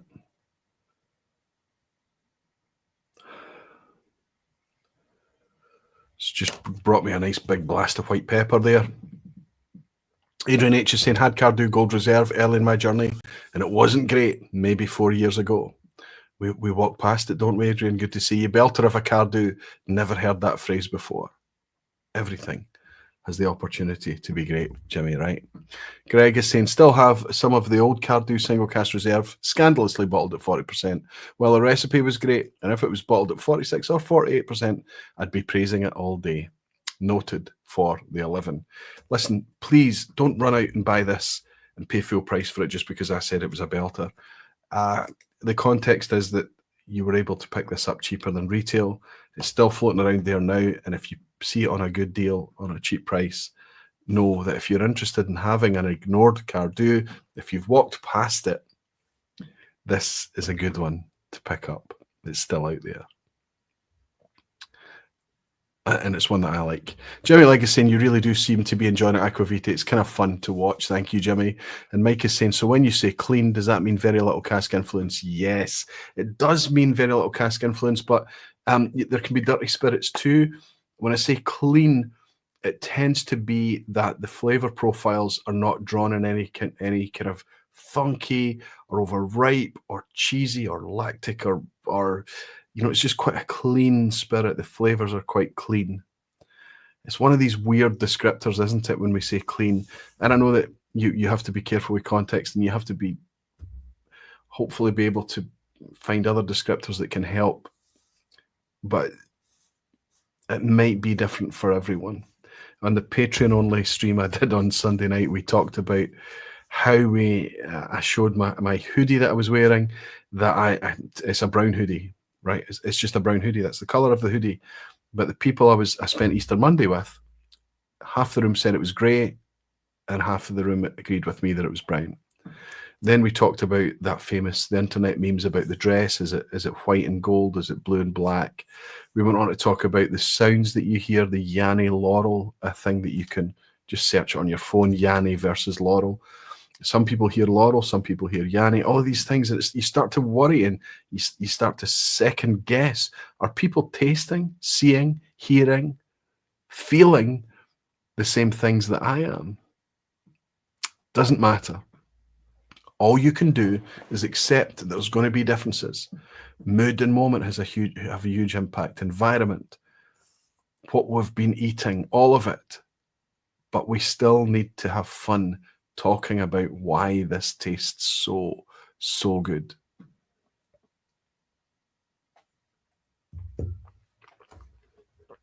Only poured a tiny wee sip of that.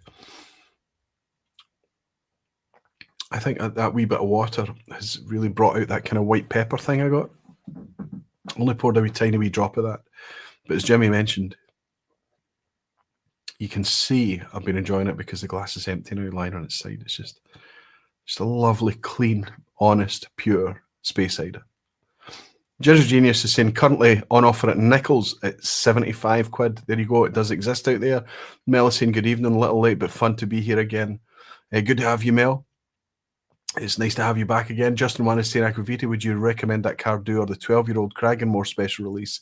Maybe it's not a fair comparison. Yeah, because I would need to have a much more kind of vivid memory of the Cragganmore, buddy, and I don't have that. I'm so familiar with the Cardew that I just enjoy it. I don't believe you ever did wear it. He's talking about my hoodie, I think Jimmy is.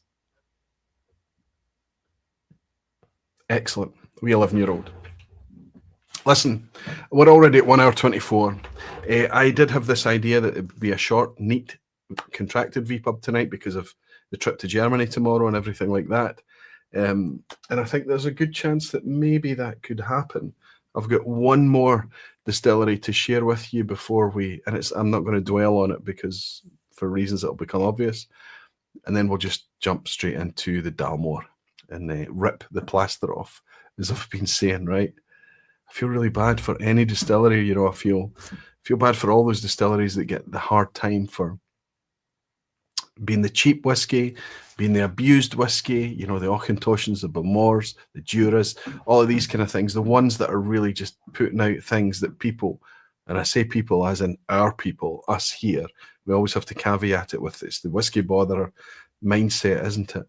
That just gets a real hard time, because there's always with Scotch whisky the ability for it to be beautiful if it's in the right hands, if it's crafted, if it's looked after, if it's put together well at the point of bottling. All whiskies have the possibility, the potential to be great, but a lot of them are not intended to be that. Think of the Altavane example I gave you in contrast with that Springbank tonight. Think about this kind of hybrid scenario we've got going on at Cardew and Blair Athol, despite both those distilleries, for the most part, existing to support Bell's or Johnny Walker. They have the ability to be put together to be actually something quite drinkable and delightful, right? So they all have the potential. And if they're not making that, if something is not working, so it's poor, we think it could be better, it doesn't matter what the marketing says. It doesn't matter what the packaging says. It doesn't matter what the price point is. It doesn't matter the reputation it already has. We know whether we like something or not. And we are allowed to share what we feel about that whiskey. As long as we're not being abusive, as long as we're not just making stuff up, as long as we're not doing things just for the sake of being controversial, we have the right to speak about these things. And I think that Dalmore is one of those. I really do. I think it's one of those. In fact, I need to maybe upload a wee image that I can share with you. How could I do that now? Might be tricky. I could maybe try it as a background. It doesn't matter. There's a famous comic that I was going to show you. I can show you on my phone about Dalmore when we get to it a wee bit later. But you end up feeling sorry for it. Anyway, let's see Blair Athol for you guys. Wow, it's much more even, slightly more even than the last one. I have enjoyed a Blair Athol, yes. 58% of you, more than half of you. 39% say no, and 3% tried but didn't like it. Okay. So I don't know if we've achieved anything there. I think that we still have a whiskey that is potentially ignored. We don't have a lot of people talking about Blair Athol in our community. I won't host a question for our Cardew, and we've said enough about that. We'll move right on to the next one. Here we have a distillery. Let's see if you can guess what this one is.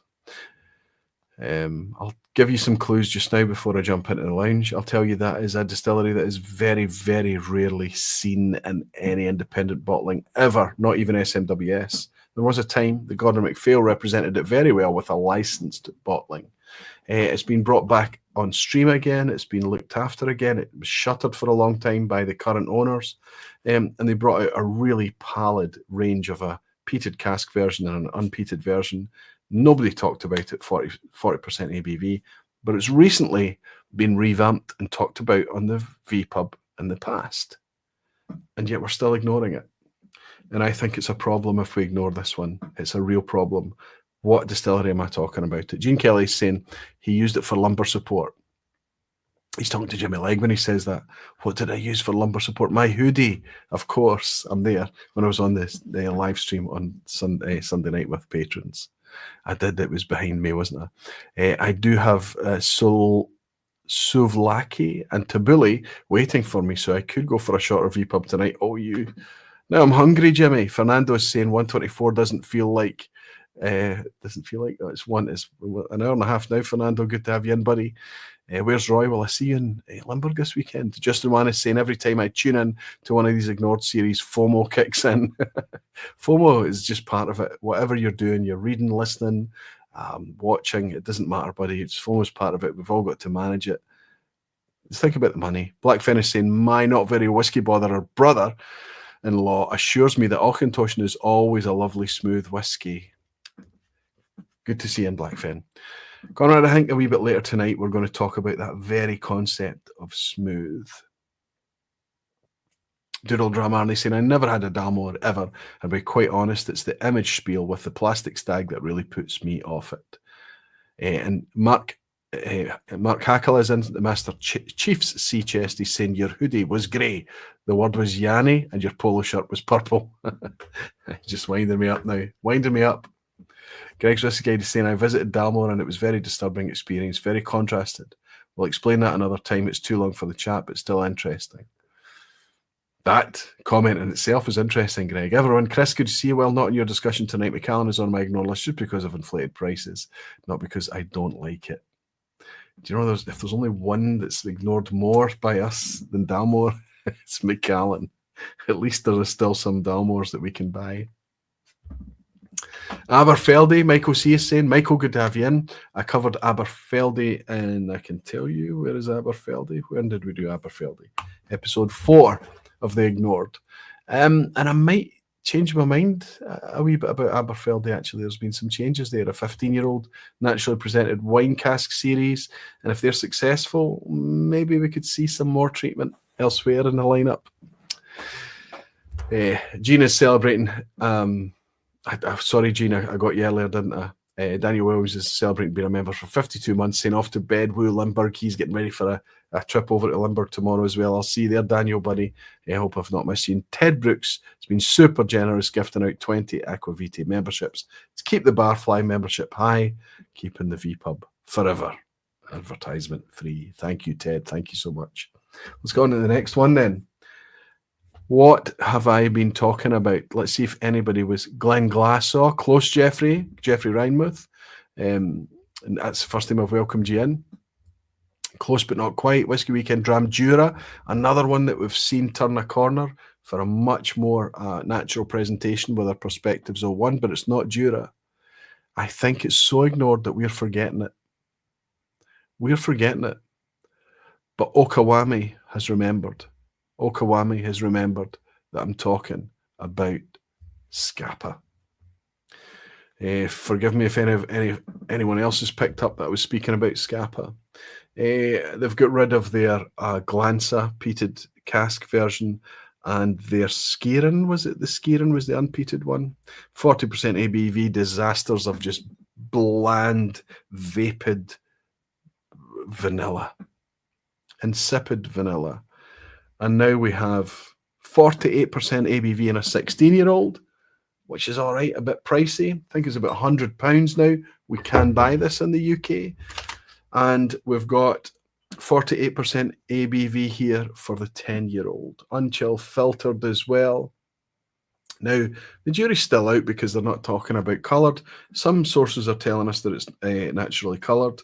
And in fact, somebody pointed out that on the box that I've long since tossed out, this one was a gift to me from Rolf Ebhead, and I didn't have the box for this one, but somebody told me on the box that I tossed out that it said natural colour on this. Fair enough. Give them the benefit of the doubt. Great stuff. Put it in a bottle, please. Why am I worried about this one being ignored? Well, you know we're whiskey botherers. We love it. We ask for integrity. And some of us, it matters more than others, no doubt. To me, it matters a lot. And that's because over the years, I tend to find my best experiences with the best whiskies are whiskies that have been left alone.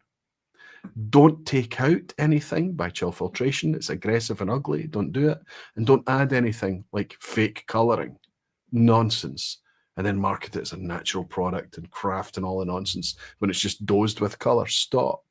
These are important concepts to me and anything in life, not just whiskey, but when it's whiskey, they're extra especially important to me. And they do make a difference. We know that they do.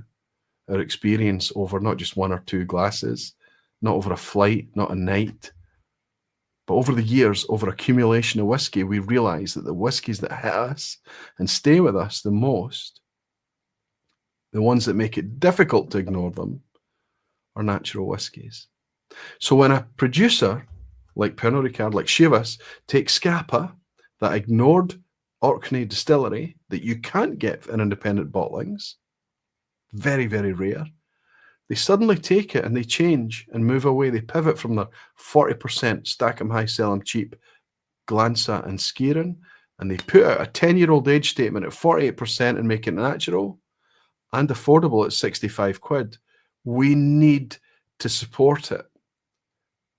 If we've bought a bottle, share it on social media, feedback, let them know that it's fantastic. Tell your pals that it's fantastic.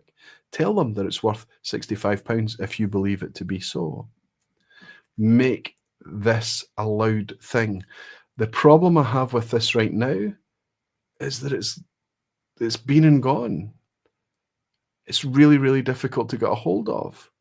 So if you have it, get on your social media, tag Scapa Distillery, tag Pernod Ricard, tag Chivas Brothers.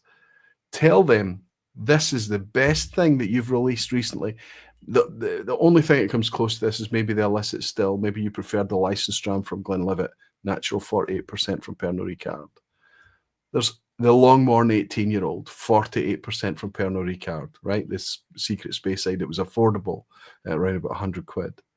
They're capable of putting these things out there, but unless we shout and scream and tell them thank you, instead of just berating them when they put out the crap, when they do something like this, we can't ignore them. We've got to talk about it. Just because we've suddenly found our fetish in independent bottlings and we love that, we can't get Scapa in that direction.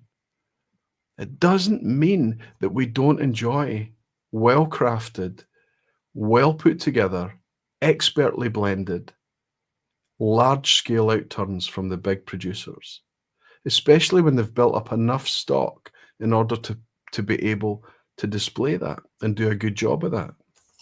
Let's see if I enjoy this wee 10-year-old as much as the first time. I prefer, for the record, I prefer the 10-year-old greatly over the 16-year-old, and that's not just about price. Super fresh, wee bit fermenty here. We've got some estery notes in here, some breadiness, some banana bread. This is much more dense than anything I've been sipping tonight. Not since that Springbank 10 I think I opened with have had any kind of density like this. It's wonderful in the nose. Lots of rich, ripe fruit. But we're now in a patisserie scenario here. We've got some custard notes. Be interesting to go back to a vPub that I did previously when I uncorked this. See how the notes were then to compare to this. Don't even know which vPub that was, but a year ago now, maybe less. Yeah, yellow, custard, sweet caramel, vanilla caramel, toffee and fudge, but everything draws back to standing in that fermentation room when you've got that kind of banana bread thing on the nose. Some draff and malt, so a wee bit of farmyard, a wee bit of kind of must. It's just a great fruity, sweet nose. Cheers once more.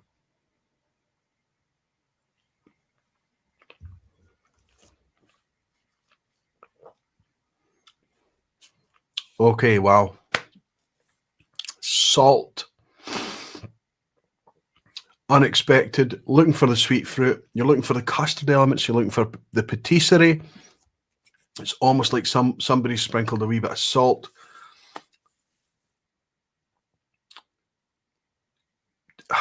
Just good, very good whiskey that I'm a wee bit worried, like the licensed dram, like the illicit still, like the Longmorn 18 secret Speyside, like everything we enjoy from Pernod Ricard. I'm worried it's transient.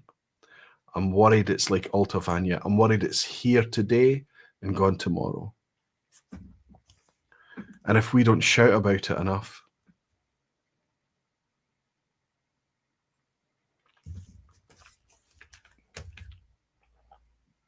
so a lot of that ripe bread and things, it does arrive, but it's quite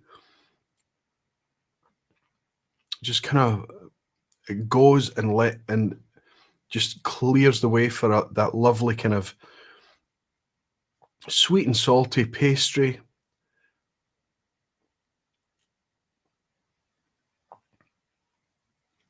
On a finish, we've got kind of a lightly bitter. There's quite a long finish on this. Just, it's one of those kind of go back again sip. I thought this was going to be available forever. The bottle I opened with you about a year ago, went back and bought this, picked up another one. This has been opened much more recently. I think the other one I took to a place and left there. The reason I left it there is because everybody said, oh, this is really good whiskey. What's this? This is the Scapa 10. People couldn't believe it was Scapa, couldn't believe it was 65 quid, couldn't believe that it was only 10 years old. I'll also say it doesn't sip like a 48%er. It kind of, it noses and arrives really soft, but it finishes with enough of that kind of length and slight, there is this kind of slight, just as I'm speaking to you now, a bitterness. But there's enough of a finish there to make you think, oh, no, maybe this is higher than 50. But it's 48. It's right bang in the middle.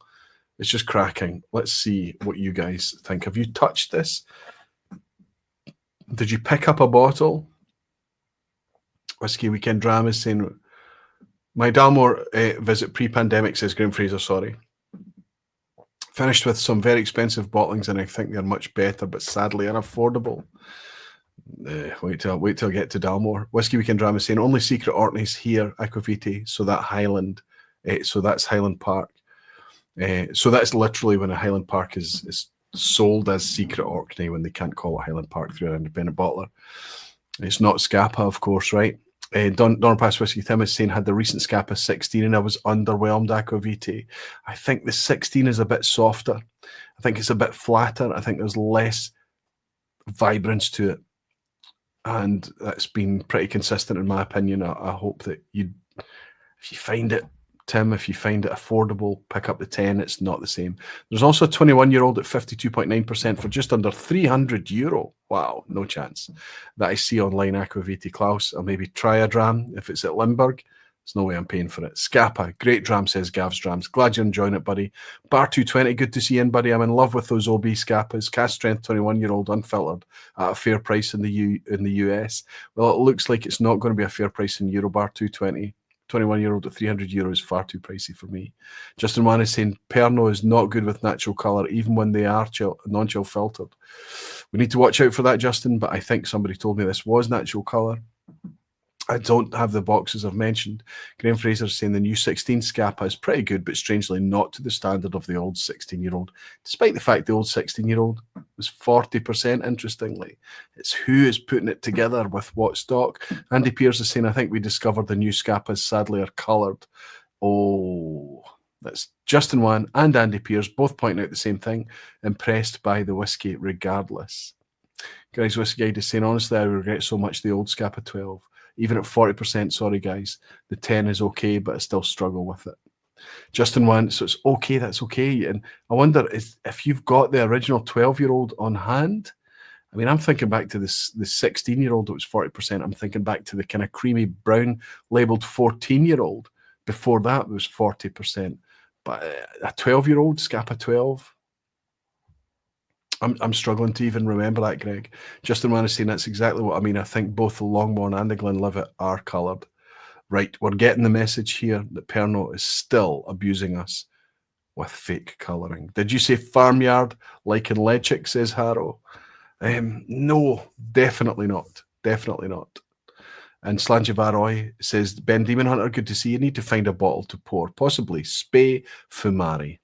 The Fumari I don't think I've shared. I've got the Trutina up there alongside the Fumari. The Spey has appeared on an ignored vPub in the past, buddy. Arnie saying, Doodle Drama saying, even if it's natural colour, you can say mit Farbstoff. One more time, please. Love it. Mit Farbstoff. It's probably my stupid accent, right? Falsgraph is saying, nope, what I can see, only the Skieren and Glancet are coloured. My online shop is good with that usually. So the jury's still out, and this is the problem. Well, they don't tell us. Greg is saying, alas, nope, Roy, I only have the box. It's early 2000, and it had the Drakkar on the label. Close G and MP distillery label. So much charm. Is that not, could that not be the Gordon MacPhail distillery label?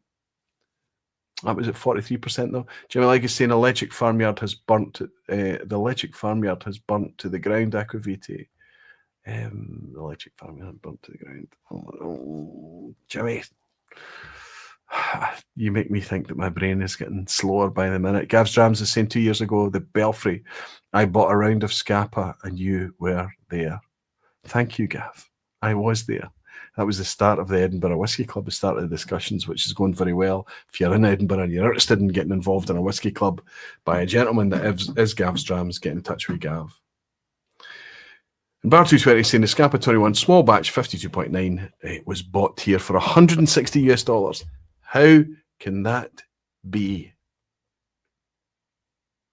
€300 in the UK and in Europe, $160 US. We're not even talking about import taxes. We're not even talking about tariffs or anything like that. Okay, let's just get on to it. I've got two clean Glencairns remaining.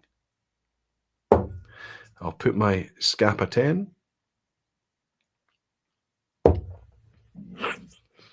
off to the side and I'll hold up this bottle purchased specifically for this vPub. The last Dalmore official bottle that I had on hand was a 15-year-old Portwood.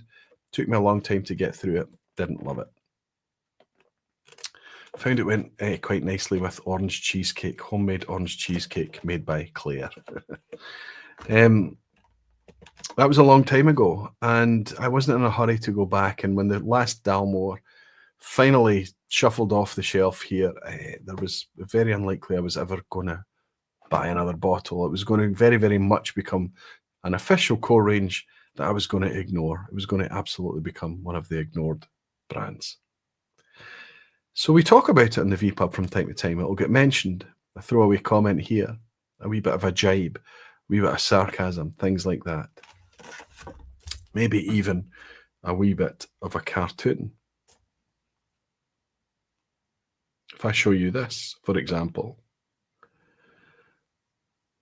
you might recognize this, and I should have had this on to share the screen, but we've got a cartoon here. The first panel is saying, I see Scotch, and we've got some kind of Viking fort guard with a telescope looking to the horizon. I see Scotch. Open the gate is the instruction that's shouted. It's Dalmore, and then immediately close the gate. The internet is so funny, right? And then the guy with the telescope says it's cast strength, and finally open the gate a little. So it just sums up exactly the Whiskey Botherers interaction with this brand. Anyway, how much can we continue laughing at comic strips like that? How much can I continue having and entertaining those wee jibes, the sarcasm, the kind of the jokes and things? When was the last time any of us bought an official Dalmore? All right, start a poll. I have recently bought, and I'm not even speaking about whether you enjoyed it or not, an official Dalmore. True? False? There's the poll. Because for me, it's been years. But this is, it's facing the right way as well. This is an official Dalmore, 12 years old, 40% ABV. And that's it. That's all we know. Filtration status doesn't say anything. We know it's at 40%. It's chill filtered within an inch of its life. And look at the colour. Despite the fact that this is matured in ex-bourbon casks before going into Oloroso sherry casks, we can be pretty confident that this is absolutely colour to specification, colour to market expectation, colour to the easiest to sell. Dalmore, if you asked anyone at Dalmore who their peer competitor was, they would say Macallan. It's just nonsense. It's like a wannabe Macallan, honestly speaking. And I don't care if somebody comes up to me from White Mackay or anybody at Dalmore or whatever. It's not the whiskey you make. It's the whiskey, once it's matured, that makes it into this bottle in this presentation with this cynicism. That's the problem. Having said that, I will try this as open-mindedly as possible tonight. Macallan do not colour their whiskies. We'll say that for them. Macallan is at least naturally coloured. Doesn't say on the bottle at Macallan either, but we know that this is coloured.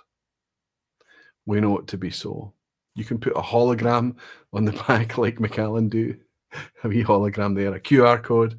You can do everything you can. I don't know. Is this a plastic stag or is it metal? It's got to be plastic, right? Let's see if we can break it. Oh yeah, it breaks very easily. It's very much a plastic stag. It's not stuck on with the best of glue either. So I've just made this a 12-pointed stag, a 10-pointed stag. Let's get it uncorked as you're answering the poll. Because we can consider Dalmore an ignored whiskey, but we can also, because of our dismissiveness, because of our rudeness, because of our cheek, because of our making fun of it, because of our bullying of the brand as whiskey botherers, as geeks, me included,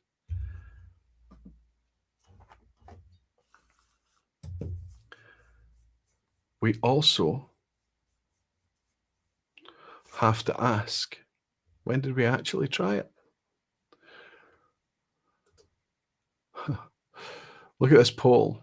There's only 117 of you voted, okay? So I have recently bought an official Dalmore. 6% of you is true, but 94% of you say false. 94% of us has not recently, and recently is open into interpretation, of course. Ted Brooks has bought me a very generous dram. Good to see you, Ted. Good to have you in, being so generous with the memberships and the drams. He's saying, to me, Dalmore is just Macallan's little brother. Only execs with a corporate account buy it. It could be so much better. So the question is, why? Because Dalmore is easily sold to people that don't know and people that don't care. Colouring is added to make it very attractive on the eye, very rich looking, very inviting. But colouring can also be added as an emulsifier. It has an effect on the liquid, and if you use the right amount, enough of it, it can make it smooth on the palate. It can take the edge off alcohol burn. All of these things that people perceive as quality, but we know better. Quality for us is flavour, character, texture, interaction, vibrance, a communicative liquid. In my experience, this has never been. Let's have a wee nose.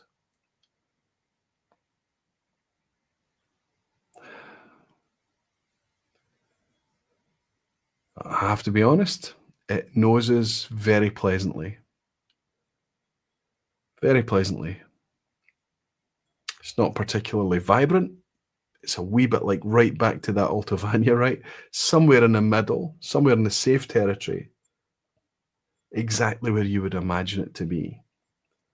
There's nothing shouting in any particular direction.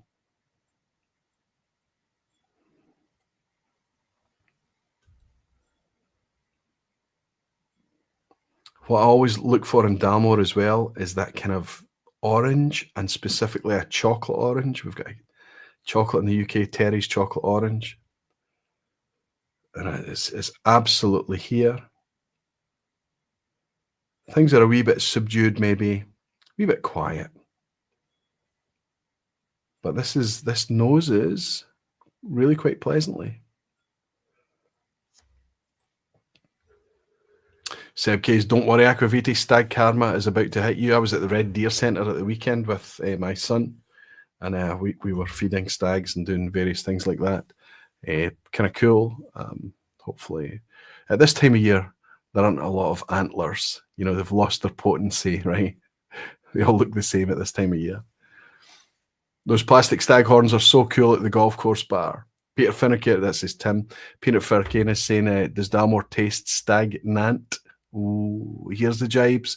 Nice one, Peter. Good to see you. Falscraft is saying only Dalmore I would consider that I see now online is a Portwood Reserve, 46.5% for €70. I think that's a 15-year-old I had.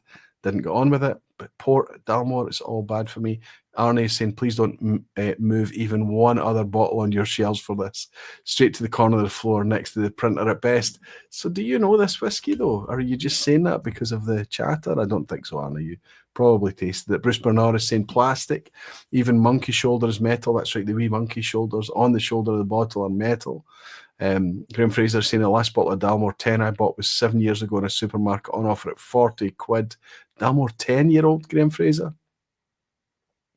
Grace Whiskey is saying I haven't bought a Dalmore for ages, but have the chance of a rare old one. So nursing it as I've never had it again. Can't complain as the past, as in the past, been poured some great ones. I remember being at the Aviemore Hotel, I think, with the Whiskey Rev, and we ordered a Dalmore cigar malt, which was one of the really old bottlings. It'd obviously been around for a while, and I remember it being really quite delicious. Fernando saying at least a bottle gives us a nice pop and nice glup. It does, Fernando. It was very, very sensory as a uncork and pour. Craig McCarthy's bought my wee dram. Thank you very much, Craig. No comment or anything, buddy, but it's just nice to have you in. It's nice to have you participating in buying drams. Cheers to you. With Craig's dram, let's go in and see what it's all about.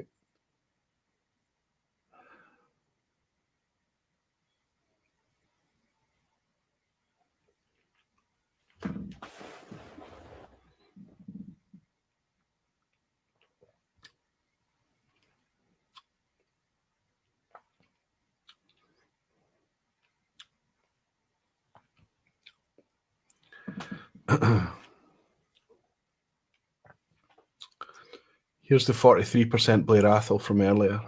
I had a lot to say about that. Remember, I even got spearmint and nonsense out of it.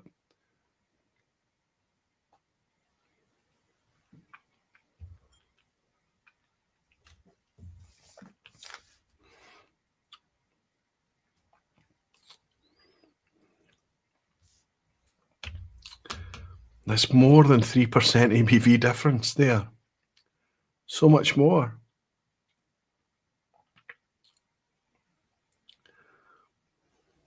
Let's go back to Dalmore.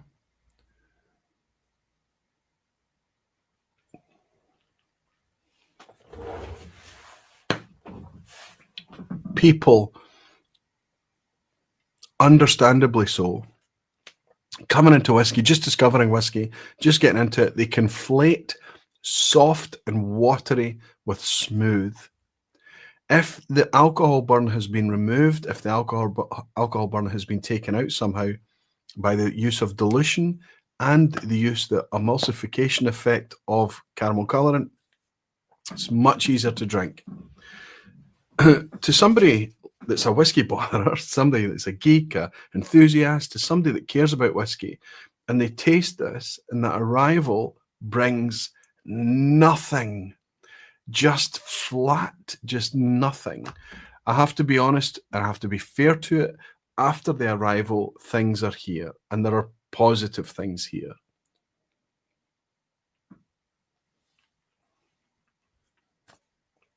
But the arrival is like you've already overwatered your dram. With room temperature water, you've just put too much in. It's watery whiskey.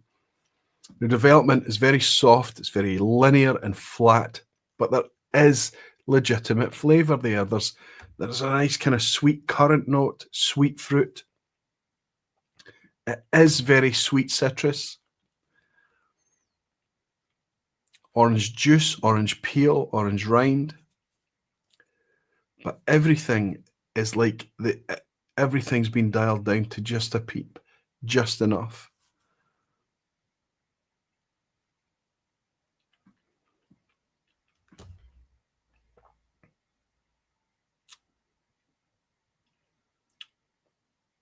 Is there anything off-putting about this? Is there anything ugly? Is there anything uncomfortable about it? Is there any kind of quality deviation or fault? No. No. Is there anything in this that grips you and tells you what Scotch whisky is, what it can be, what it's about? Is there anything that really kind of just holds your attention, that makes you look at the sky and say, thank you for existing? No. Let's try a wee bit more as we do a wee experiment here. There is a genuine satisfying glug from this bottle. It's probably the best glug. So that is the perfect shoulder shape for a good glug, it would seem. Even at that distance from the mic, I hope you heard that. Okay. Here's a Dalmore from my pal Vin, No Nonsense Whiskey. Think about you, Vin. I hope you're doing very well, buddy. He released this Dalmore at 9 years old. And look at the ABV on this. 60.4% ABV. And we know that it's from a butt 353. But this is from a butt. Okay, look at the color of this butt versus this. Okay, and it's not comparing apples for apples, and it's not me demonstrating anything other than this is the color of whiskey. Okay, 9 years old in a butt, but it's refill. This is distillery wood. The fact that it's a butt is just really describing the size of it, because the amount of active sherry that's in that butt at this point in time is very, very minimal. But what we are doing is we're taking a 12-year-old, which is ex-bourbon, and then finished in Oloroso sherry butts, or, sorry, finished in sherry casks. They could be hogsheads, they could be. We're taking a pour of the Dalmore 12-year-old with all its colouring, but dialed down to 40% ABV, and we're going to add, with Vin's help, a wee bit of vigour into this Dalmore. And I've not tried this. I'm doing this live with you guys now. This is still going to be a single malt. The only thing that we'll be changing here as we do this, and I'm going to go for a bit of 50-50 pour, is that we've lifted the ABV, we've reduced the age from 12 down to 9 years old. The youngest component is now 9. But everything else means that we maintain a single malt whiskey in the glass. Let's let it rest, and you guys can tell me. 93% of you have not bought a recent Dalmore. 7% of you have. Let's end that wee poll there.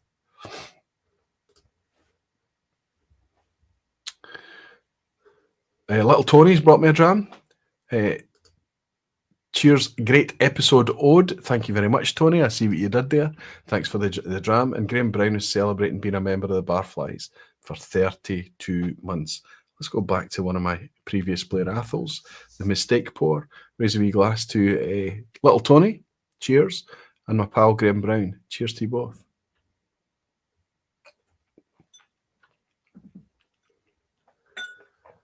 Tip Aquavitae, if it's not too expensive per centilitre, at the Dutch Connection stand at Limburg, try their 1973 vintages, even the Cabernet Sauvignon ones. They're gorgeous. Nice tip, Greg. What's the chances of me remembering it, buddy? I'll do my best. Justin Wan is saying Vin just had a heart attack. No, I think I'm using his whiskey in a very positive way to fortify potentially something else. Arnie's saying, and again, I wonder what the craftspeople make of what happens in their graft as it goes into the bottle. I often think about that. Petehead is saying, I've tried that Dalmore alongside Aberfeldy, also from Vin. The Aberfeldy was way, way better. That's interesting, Petehead. I've got the Aberfeldy too. Greg's Whiskey is saying all the indie Dalmores I've tried so far were kind of 80% different than the OB ones in my experience. Stevie, my goodness, Stevie, good to see you. I think you may remember the Dalmore conversation we had at La Quinta over a glass of SMWS Dalmore. You flatter me, Steve, but just the fact that you and I were able to sit in La Quinta and have an SMWS Dalmore and have a conversation warms my heart. Amazing to see you, buddy. I hope you're keeping well. All right. Let's jump in. Soft, sweet, and watery is exactly what people want, says Jimmy Legg. Do you not see people with iced coffee everywhere, Aquavitae? Dalmore is the iced coffee of whiskey. Unfortunately, Jimmy, we can pick up iced coffee for a reasonable price. Dalmore has a bigger problem. This 12-year-old was £65, and I shopped around to get the cheapest version I could for this vPub specifically. 65 quid is the cheapest I could find it. Okay, it's not up at Macallan levels, but it's close. But it's not at Macallan quality. It's not at Macallan's integrity. It's plastic Macallan. It's trying to be Macallan.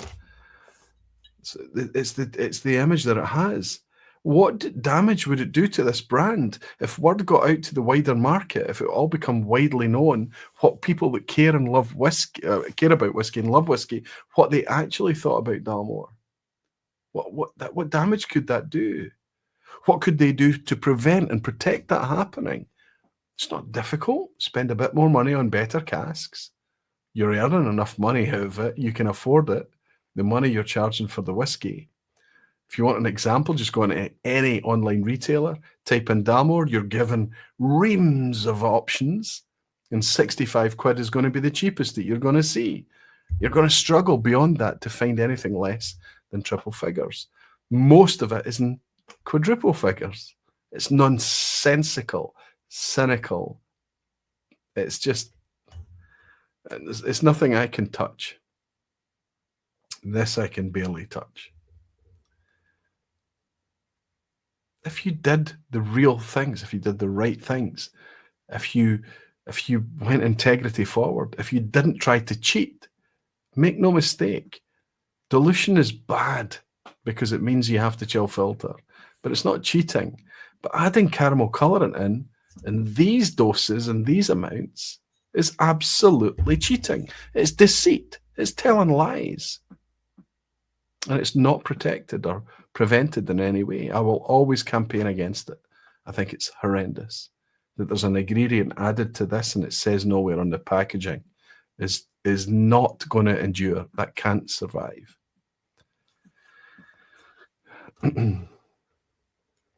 Ranting. Craig McCarthy's bought me a dram. Thank you, Craig. Roy, do you think because the amount of indie bottlers out there presenting whiskey at natural presentation, there's almost an enabling of distillers to carry on the status quo?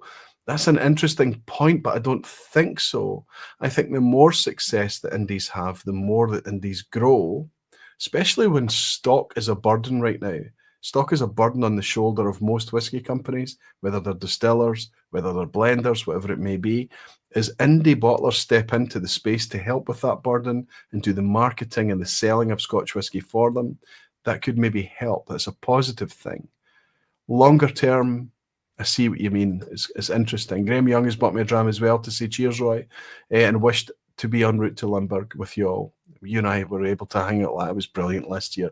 Loved having you there last year. I'll miss you this year, buddy. Alas, must be here and working away this time. Raise a wee one and enjoy. I'll think of you, my friend. It was very easy for me to, you and I were together for the first 12, 24 hours. And then I barely saw you after that. You were just bouncing from person to person, having the best of times. Loved it. Looking forward to this weekend. Graham Fraser is celebrating being a member of the Barflies for 60 months, Graham.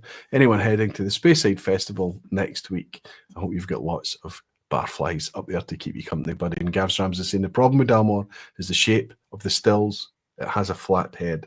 Dalmore is not unique in having flathead stills. They do have flathead stills. They really do. They're also going through a massive, massive refurbishment right now that's forever going to change the scale, the shape, the structure, everything of the distillery. Not anything like what Macallan went through from 2015 through to 2019. Of course not. It's not at that scale, but they're going through a huge reconstruction right now. What they really need to reconstruct is their sensibilities, their ethics. They're going to be caught out. When the story breaks that Dalmore is fake whiskey, that's a bigger story than any single brand wants to deal with. Now, they're lucky right now in that they're not the only one that adds copious amounts of fake caramel colouring into their whiskey. But I don't want that to be a Scotch thing. I want other whiskies out there. I want other drinks out there, other products out there to be things that are artificially coloured.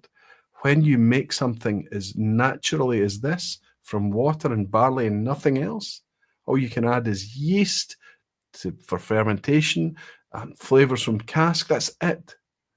To suddenly take that purity and just fake it at the end, at the point of bottling, just make it any color you want by the addition of caramel E150 is farcical. And it's difficult for me not to rant about it because it just seems so obvious to me. Anyway, I know you're all probably wondering, has the 60.4% 9-year-old refill distillery wood tired cask fee from Vin, which is much more honest than any natural Dalmore you'll buy, has it helped this in any way? Cheers to you all. Let's see. You notice it's suddenly gone the colour of Iron Brew? Maybe the camera's not going to pick it up, but it's orangier now.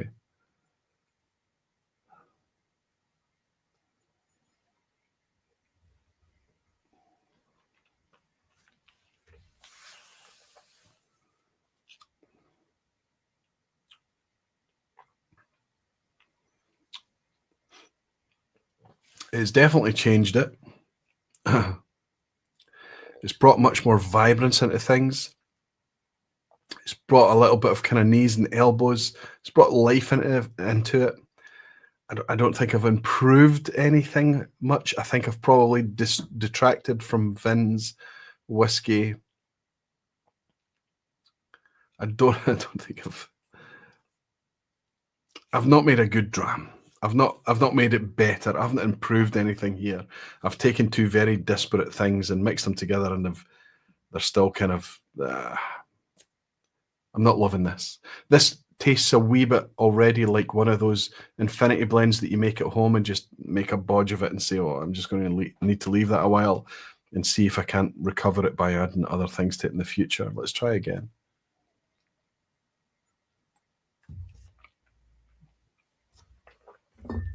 Let's try a wee bit of Vin's on its own.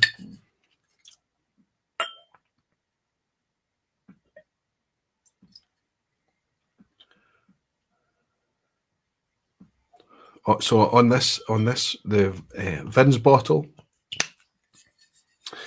what we've done is we've gone right back to the start of tonight. We've gone right back to that Altavane, that really pure, clean thing.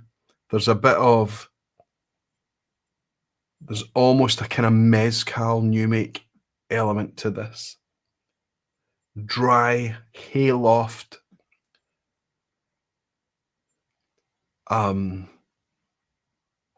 I don't want to say grass, but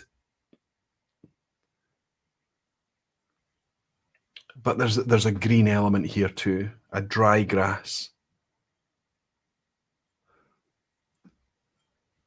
Fresh. It's quite strong. You can feel it on your nose as 60.4%. You do feel it. Let's have a wee sip.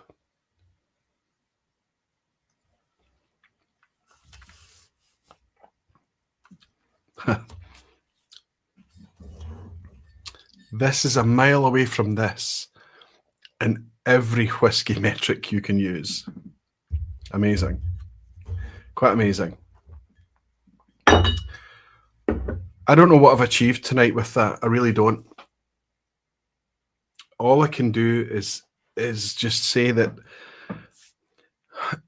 think about Macallan 12, think about that Blair Athol 12, think about anything that's made at those kind of 40% ABV whiskies, and it's put out there, but they managed to put it out in a way that has still got some texture, some mouthfeel, some quality, something about it that is engaging and something that makes you want to go back, something that's got a wee bit of complexity, something that's got interest for further pours.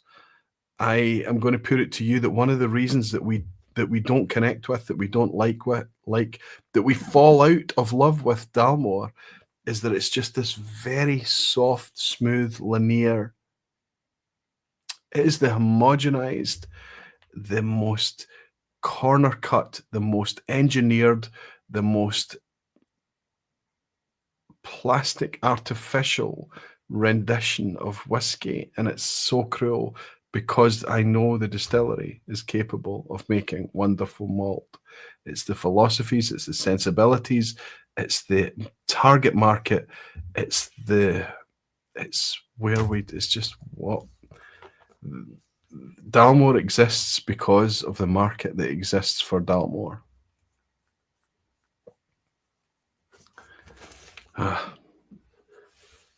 wanted it to be wonderful. I wanted it to be a big surprise. Falsgraph is saying it was my second vPub when you told about your visit to the then new Macallan distillery. Wow, been around for a long time. You made it less bad, says Jimmy Legg. Putting words in my mouth and helping me along. Thank you, buddy. Falsgraph is saying there are distilleries that change and are still ignored just because of the old infamy, but others just deserve ignoring. I think that's what we learned from tonight. Gene Kelly is saying it's designed to be an offensive. Mission accomplished. What have I missed in the chat?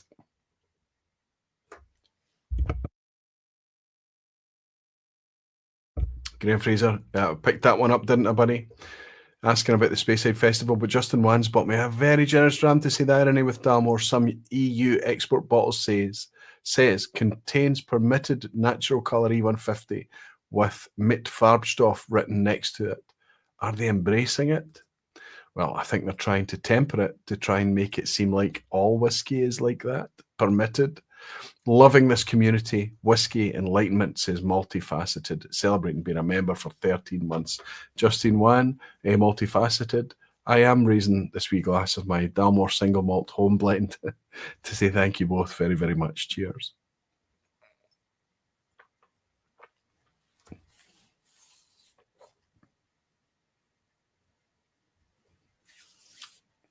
It's kind of acrid. Sometimes when you add things together, they bring out other things that you didn't expect there to be. It's a weird thing. Bourbon coming, I saw that, says Justin Wan. Doodle Drama saying, laughs aside, I wish the bottle you spent money on here had delivered a positive message on Dalmore. I wanted to find something, you know. Let's think about the what amazing things White Mackay have achieved, okay? White Mackay have brought, let's talk about Tam the Villain to start with. See what you like about Tam the Villain, but some of the Tam the Villains out there are much, much more drinkable than what I've got in my glass tonight.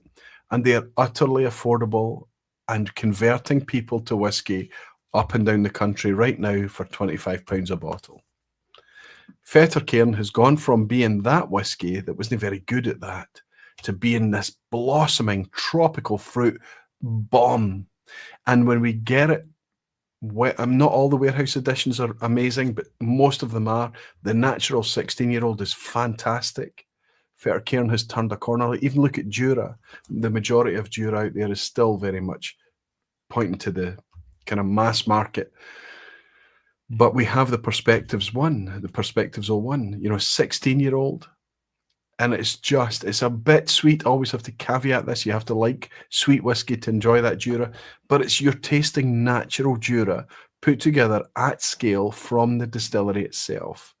And it's a safe bet for your money suddenly. Why? Just because they've followed the rules of integrity. Natural colour, tells us on the label, 16 years old, no chill filtration either. We know that this is going to be a way to connect with the distillery and what they actually make, rather than the barriers that's put up there by dilution, by chill filtration, sometimes by no age statement. It's not the case. It's a 12-year-old Dalmore, and heavy use of caramel colouring. I've said enough. I'm trying to keep it less than 2 hours, and I'm at 2 hours 18 before the quiz at the end. Listen, for everyone that's heading to Limburg this weekend, I can't wait to see you there. For those of you that are not going to Limburg, I'll be back here next Thursday. We're at 225 watching right now. Thank you very much for your patience. If you're staying for the quiz in the end, please, I think there's a chance that there's going to be a proportion of 10 out of 10s tonight. It's not going to be an easy one. It will require your wits. It will require some thought and patience. It might require you leaning on each other as a community, but please stay for the quiz at the end. Loved hanging out with you. If you're leaving us, If you're joining for the quiz at the end on the replay, thank you so much. I know so many of you do. Great stuff. So there we have it, another ignored session. A wee broken stag. Let's see if I can stick it back on. Let's see if there's enough glue remaining on my bottle for my monarch. Is that what's a 12-pointed stag is called? A monarch? Is there enough glue to take this and hold it back on? Let's see. Did we manage? Yeah, staying on. I think it's a monarch, a 12-pointed stag. Bruce Bernard is saying the Aussies and Kiwis, a peaceful and solemn Anzac Day. Here's to that. Yeah, cheers to you, Bruce, and cheers to the Aussies and the Kiwis that are in tonight. And Justin Wan is saying, sell that broken off piece as merch. Fantastic. Okay, good luck, everyone, for the quiz at the end. Remember, there is always going to be multiple choice. That means that everyone can participate. And if you're struggling a wee bit, you can lean on the crowd. Remember, you're only ever playing against yourself, and it's just for fun. The questions start easy-ish, and they get trickier towards the end. Watch out for banana skins. There is some ass-hattery involved too. Best of luck. Question 1. Which of these distilleries is located on an island? I think I'm speaking about Scotch malt distilleries specifically here. A, Dearness, B, Balmod, or C, North Point. Which of those 3 distilleries is located on an island? I have to say, I don't want to finish this whiskey. Just the finish, the aftertaste. So what do I want to put in the glass? For those of you listening podcast style, for my last clean glass, I'm sorry that you don't get to see. I don't want to make a big thing about it. I would pour that Cardew. Love it. But this is what I'm pouring. The not ignored. Which of these distilleries, Scotch malt distilleries, is located on an island? A, Dearness, B, Balmod, C, North Point. The glue is inside the bottle of Dalmore, says multifaceted as he buys me a dram. Thank you, buddy. Thank you for your support, your kind words, your love of the community, and your good-natured humour as well. Cheers, multifaceted.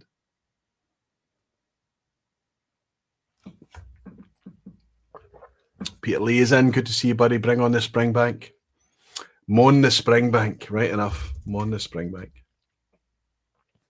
Well done, everyone. Angus C, Bruce Bernard, Stevie O. Good to see you, Stevie. Steve Atkiss as well. Where's Roy Ovimere? Road to Dram, Graham Young, Chris Pollack. Everybody thinks that Dearness is the island distillery in the lineup. There's a banana skin there. Why? Well, because sometimes I offer you 2 or 3 freebies to begin the quiz with tonight, but there was only one real answer tonight, and it was indeed Orkney's Dearness. Not tried anything from there yet. Waiting to see what it's all about. But indeed, if you said A, you've got a point to start with. Question 2, which of these Speyside distilleries produces malt sold as Balmoral? We're looking for a Speyside distillery that produces its malt and sells it as Balmoral. A, Royal Lochnagar, B, Royal Brackla, or C, Glenfiddich. I should point out that this is probably something that's done through a third party, a contractor.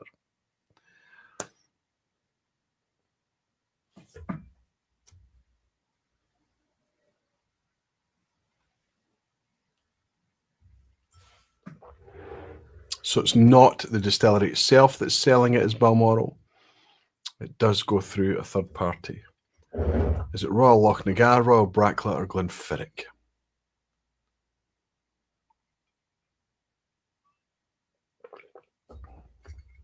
Lachlan is saying A would be the obvious one.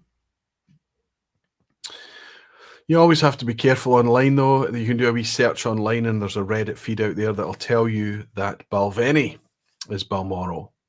But I can tell you that, and you can buy this today, and what's quite interesting about it, doesn't tell us about whether it's natural colour or non-chill filtered, but it is at 46% ABV, and it is single malt whiskey from Royal Lochnagar, which is super interesting to me, and maybe one day for a future ignored series, maybe we might shell out on this one.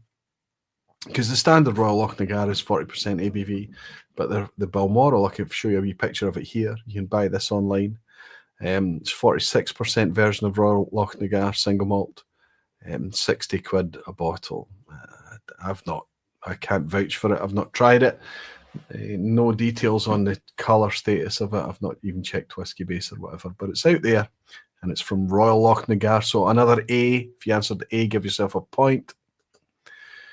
3. Which of these Johnnie Walker linked distilleries was closed for 96 years before recently reopening once more? I'm going to give you 3 Johnnie Walker linked distilleries, but I'm looking for the one that was closed for 96 years before being opened. A. Annandale, B. Port Ellen, or C. Rosebank? Hopefully I'm treating you nicely tonight. Donner Pass Whiskey, the cynicism is understandable. He's saying that the Royal Lochnagar or the Balmoral looks like a lot of E150. Ted Brooks is saying it looks like a Lagavulin bottle. Well, Ted, the shape of the bottle will be very much like this one here, the No Nonsense Whiskey one. The shape of the bottle will be absolutely identical to this one here, which is the Blair Athol Flora and Fauna. And that is what's commonly called in the industry a tall round, generic Scotch whiskey bottle. Whiskey Weekend Dram is saying, my birth year says the answer is A. Oh, wow. 1996. With the Lounge A. Hopefully a pretty straightforward, easy one. Yes, these have all been brought back to life, all of these distilleries, but only one of them were closed from 1918 till 2014, and that was Annandale. So if you answered A, it's 3 A's in a row. That's not intentional. Please don't look for a pattern tonight. If that is a pattern tonight, I guarantee you I didn't design it. Let's roll into question 4. Which island distillery has just released a brand new expression named with a saltwater link? Or let's say a saltwater theme. A. Lechic, B. Talisker, C. Torrevik. Brand new, just in the last week or so, brand new release from them, and the name of it and everything about this new release has a saltwater theme.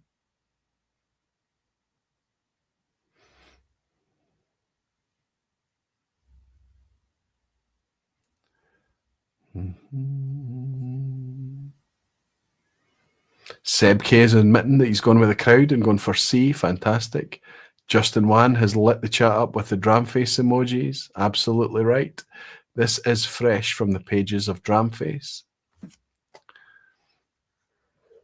hope you're all enjoying Dramface. It's going great guns. It's fantastic to see the relevance grow, to see people embrace it, to see people enjoy it. Treasure it. George McLeod is saying C. Good to see you, George. Grace Whiskey is going with the crowd, as is Bruce Bernard. Mel C. Falsgraf Klaus and Glenn B. Good to see you all going with the crowd. I can tell you, you're all absolutely right. But if you'd also answered B, like Whiskey with Molly Ben did at the beginning, Talisker would have been absolutely correct too. In the exact same week, both Sky Distilleries, Talisker and Torrevik, both announced whiskey with saltwater themed elements to it. On the left hand side there, you have Torrevik's new what are they calling it? They're calling it Sound of Sleet. Of course they are. Sound of Sleet. That's their third in the trilogy to join the Knocknamoynia, I think, the Alklian. And on the right-hand side, you're looking at Talisker's The Wild Blue, which is a kind of pseudo-charity bottling where they're going to pump quite a decent amount of money into looking after a coral reef in the Solent. So both got saltwater themes, both brand new whiskies. The Torrevieja is 57 quid for 46% AB fully natural whiskey. No details on the Talisker. Very, very typical of Diageo. It's a wee shame. Just tell us, please. I guess the people that market it don't even know though, right? Okay, we move into question 5, which is the picture question. We're looking at a distillery here with some clues in the picture. And as we look at this distillery here, you might know what distillery we're looking at, but I'm going to ask you, where is it? The distillery that we're looking at right now, this photograph was taken with me on Easter Monday. I don't know if that helps you, but I can ask you, is it either A, a Highlands distillery, B, a Lowlands distillery, or C, a Speyside distillery?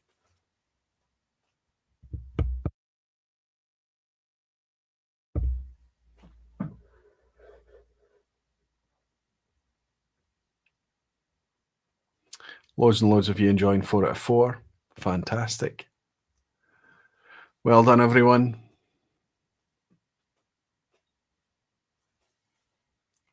One has to give credit to Torrevieja for their pricing, indeed, says Greg's Whiskey Guide. I would agree with that. Fairly reasonable. Even their cask strength is a reasonable price. A, going with the flow, says Lachlan Mackenzie. This time it's the crowd, says Falsgraf. Been there, done that, says Greg's Whiskey Guide.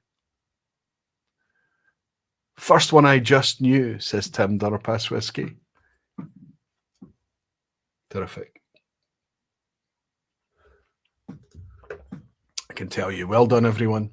We are looking at Aberfeldy. You can see the barrels that says the home of Dewar's in the background. So it has to be one of the 5 Dewar's distilleries. 2 of Dewar's distilleries, Altmore and Craigallachie, of course, are Speyside. The other 3, Macduff. What's the one I'm missing now? The Highland Distillery from Dewar's. I bet one of you can fill in the blank there. What's the other Dewar's distillery?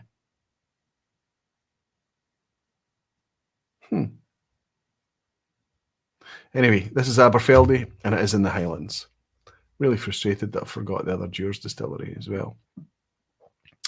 Royal Brackla, thank you, Greg. First in the door. Brilliant stuff. And it's another Highland one. Okay, question 6. Which of the flora and fauna releases is adorned with an otter? Now, I should say when I say adorned, it just has an otter on the label. There's no real adornments when it comes to flora and fauna. Basic tolerant bottles, basic beige labels. But which one features an otter? A, a Thrusk, B, Inchgour, C, Blair Athol. Best animal, says Seb K. Yep, you get a lot of agreement from my son, who adores them. Absolutely adores them. Lots, heaps and heaps and heaps and heaps of 5 out of 5s tonight. And even the ones that aren't 5 out of 5 are high scoring 4 out of 5s.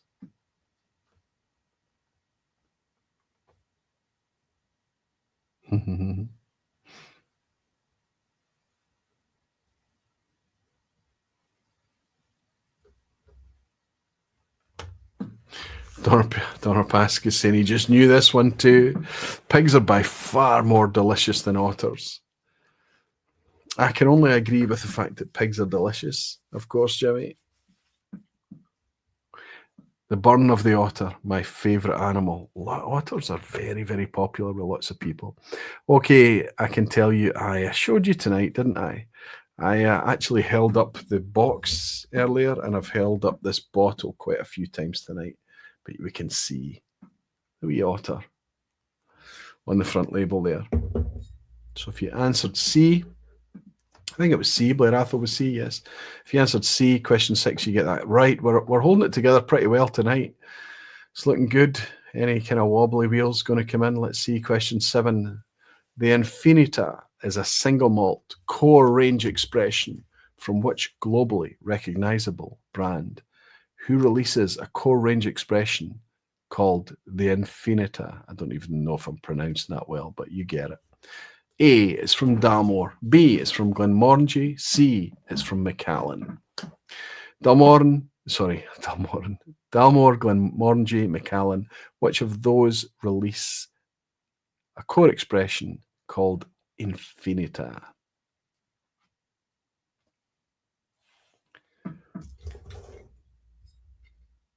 This is easy peasy for you all tonight. I think I've potentially made it all a wee bit too easy. Still 3 questions to go, though.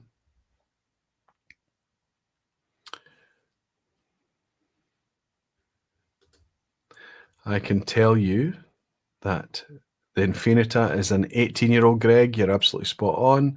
And it is indeed from B, Glenmorangie. Infinita is an 18-year-old from Glenmorangie. Wind assisted by the crowd, says Julian Rickman. That's okay, Julian. You know the rules. It's okay to follow the crowd. It's a learning process as much as anything. The last one is always difficult, says Whisky Weekend Ram. He's getting nervous already. Question 8. Oh, here's a wee picture I added of the 18-year-old Glenmorangie. That's the infinita right there. Question 8. Which of these sets of distilleries were all built after the Second World War? I'm going to give you 3 sets of 3 distilleries, and I need you to match the 3 that are all built after the Second World War. A. Deanston, Blair Athol, and Tomintoul. B. Dalmore, Tullibardine, and Glenallachie. C. Tamnavulin, Loch Lomond, and Milton Duff.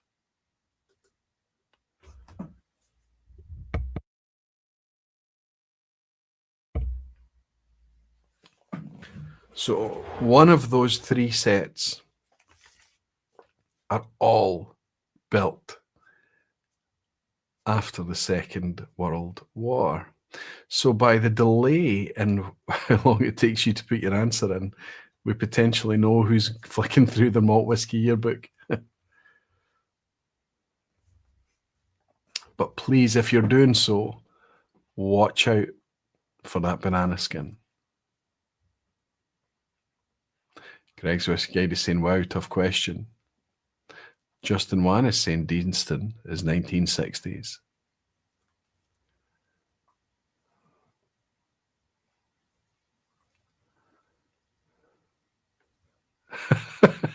Molasses Mike is saying, shh, I'm still flipping through the pages. C, but maybe A2. No clue, really, says Donald Pass Whiskey. Lachlan is saying the building was much earlier.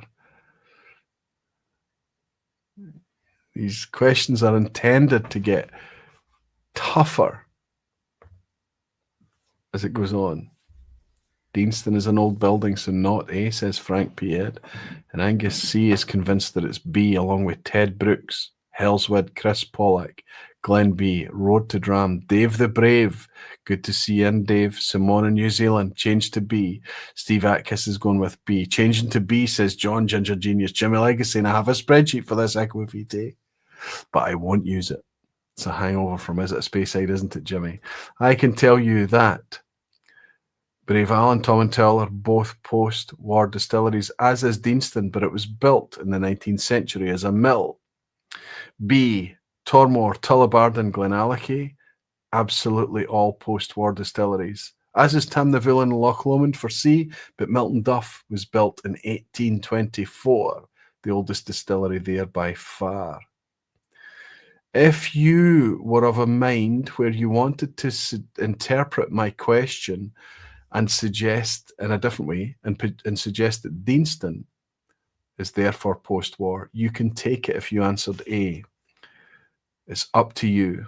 But Deanston was built as a mill in the 19th century and it was converted to a distillery in 1965. The only set there that are all post-war built distilleries is B, Dalmore, Tullibardine, and Glenallachie. Let's move on to question 9. See who's holding it together. Last minute good choice, though, says Greg. 8 out of 8, but it was indeed tricky. Question 9. Okay, this is a bit of an I Am a Distillery vibe to it from if you watch the Dramface podcast or listen to the Dramface podcast. I operate a mash tun made of wood, steel, and copper. I have flat-topped stills and worm tubs. I have 2 core range expressions, and while I appear on the vPub ignored waiting list, I have yet to appear in the vPub ignored series. Who am I? So I'm looking for a distillery that is ready and waiting to be talked about on the ignored series, but it's not appeared yet. The mash tun is strange in that it's made of wood and steel and copper. It has flat top stills and it's a worm tub distillery, and it has 2 core range expressions. Who am I? What am I talking about? A, Cragganmore and Speyside. B, Ardmore in the Highlands. Or C, Tormore and Speyside. No clue, says Jeffrey Rhinemouth. I can tell you, Jeffrey, seeing the options might help you a wee bit.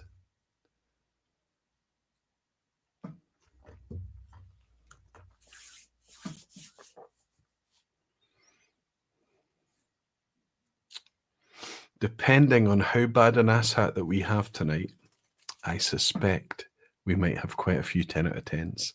That would be a nice way to end the Easter break, would it not? Mike Molasses saying, I say that with the confidence of an idiot. What is it you're saying? Oh yeah, it got to be, I won't say loudly what you're saying. Okay. Absolutely. We talked about Dalmore having flat-topped stills. Absolutely. One of the other distilleries, I think the only other flat-top distillery actually, is Cragganmore, along with the fact that it has a mash tun made of wood, external wood, internal steel, copper top mash tun, flat-top stills. It has worm tubs, of course, 2 core range expressions, a standard 12-year-old, and of course the distillery edition, which is a port wood finish, I think, going from memory. And yeah, Cragganmore is in the ignored list, but I haven't touched it yet. Question 9 was A for Cragganmore. Loads of 9 out of 9s. Look at this. Look at this. Before we roll into this hat at the end, how many 9s can I call out tonight? Whisky with Molly, Ben, Hell's Wood, The Ginger Genius, Simone in New Zealand, Fernando, Chris Pollack, Bruce Bernard. Wow. DVDW, that's Dan, I think. Pete Head, Angus C, Whisky Weekend Dram, Road to Dram, Sugar Kitty, Where's Royal Vimere in Norway, Graham Young, Mel, George McLeod, Graham Fraser, been here a few times, Greg's Whisky Guide, Mike Molasses, Dave the Brave, Ted Brooks, Steve Atkiss, and Glenn B. Listen, tonight it's just a case of how many 10 out of 10s will we have. If you've got access to that little 10 emoji, make sure to use it if you make it there. Here's the ass hat coming up. Deliberately meant to be difficult, deliberately meant to be something that you need to know the answer of 2 questions to in order to get right. How many new Scotch malt distilleries beginning with the letter A have been founded this century, in the 21st century? How many A distilleries have been founded this century? About the same number as A, the years of age stated on Glendronach's The Heelin. B, the same number as the amount of years of age stated on Clydeside's Napier expression. Or C, about the same number as the amount of years age stated on the next rumoured official Springbank 114 proof release. So we're looking at 3 age statements here, right? We're looking at the age of the Heelin from Glendronach, the age of Clydeside's Napier, or the forthcoming rumoured Springbank 114 proof release. How many A distilleries have been founded this century? Oh, for feck's sake, says Molasses. Well, that's the asshat should give you that reaction. It's nice to be knowledgeable. It's nice to be lucky. It's nice to learn. It's nice to follow the crowd. It's nice to just throw a dart and see how you get on. But to get a 10 out of 10, you have to navigate all the obstacles, including obtuse, rude, awkward asshattery. Gonna go with B, says Justin Wan. He's going with the age-dated and Clydeside's Napier, whereas Julian Rickman is deciding that it's Glendronach's the Healing. And Ted Brooks is saying the number of years of age-dated on the next 114 proof Springer. It's nice to be abused by your YouTube host, says Mike. Mike, we need to share a dram one day. That'd be so funny. I promise you, if we share a dram, no abuse involved. Wonderful stuff. But it is 7 right, says Dave the Brave. Maybe he's got his malt whiskey yearbook on hand. Everybody should have this. Not all the whiskey, not all the questions is from the malt whiskey yearbook that I have in my hand here, but many, many, many of them are. I can tell you, if it helps you, that the years of age-dated in Glendronach's the Healing is 8 years. Age-dated in Clydeside's Napier is 6 years. Age-dated on the next rumoured Springer 114 proof release is 5 years. I can tell you, if you answered A for the year stated in Glendronach's the Healing, you are correct. 8. I'll read them out to you. If it helps you, you're just going to get frustrated. Aberargie, Ailsa Bay, Annandale, Arbickie, Ardnahoe, Ardnamurchan, Ardross. That's 7. Avon Gerak is 8. Who managed, there's a wee image there just to show you. This is, I shouldn't be sharing this, I suppose, but this was leaked through Reddit, I think, and shared with me, and I stuck it on just to let everyone see it. It would be nice, it'd be interesting to see this appear. On 114 proof Springbank 5-year-old, 57% ABV, 114 proof, of course. But who has managed the 10 out of 10 tonight? There's got to be a few of you. Come on. Yes, the emoji are piling in. Ginger Genius John is celebrating. Congratulations, big guy. Well done. Chris Pollack is celebrating. 10 out of 10. Ellswood is celebrating too. Whiskey with Molly. Ben, fantastic, big guy. Another one for the collection. 10 out of 10. Bruce Bernard is also on a 10 out of 10 tonight. Just in time, says Harrow. And Road to Drama is celebrating his 10 out of 10. Hellswood has got the emoji going now. Sugar Kitty is celebrating a 10 out of 10 as well. Well done, Sugar Kitty. Fantastic. Greg's Whiskey Guide is saying, yeah, he's celebrating. Terrific, Greg. Wonderful to have you participating tonight. Gene Kelly is celebrating a 10 out of 10. Steve Atkiss. Where's Roy Ovimere? Look at all the 10s. Graham Young in with a 10 out of 10. Bruce celebrating again. George McLeod, and it jumps. Sorry, George. I'll go back up to find where you were. Wonderful stuff.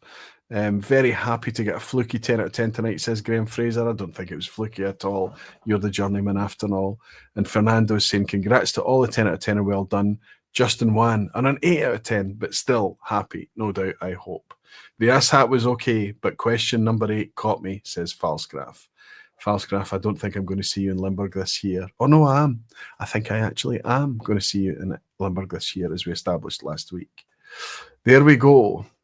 Well done, everyone. That might be, maybe not a record, but up there with some of the highest 10 out of 10s that there's been. And I think that's a nice way to celebrate spring and the changing of the seasons, don't you? Enjoy Limburg, Roy, says Helen, and say hi to all the barflies there for us. I will do, Helen. Maybe you'll make it over to Germany one year for one of the events.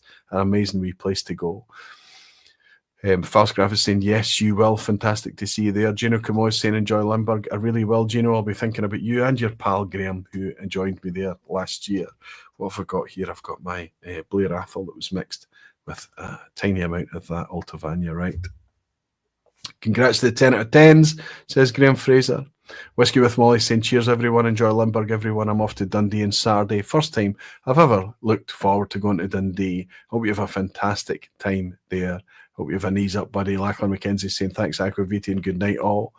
Wonderful to have you all with hanging out with me on a Thursday night again. I was looking for the usual, I don't know, target 2 hours and manage maybe 2 3/4, sometimes 3. And it happened again. It just seems to fall naturally. I enjoy it. Thank you for indulging me. Thank you for hanging out with me. Thank you for being here.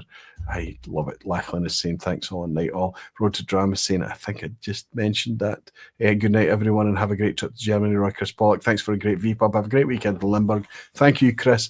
And John Ginger Genius is saying, who cares what Apple throws at you? Thursday nights keep me chilled in a stressed world. Keep up the great work and we will support you.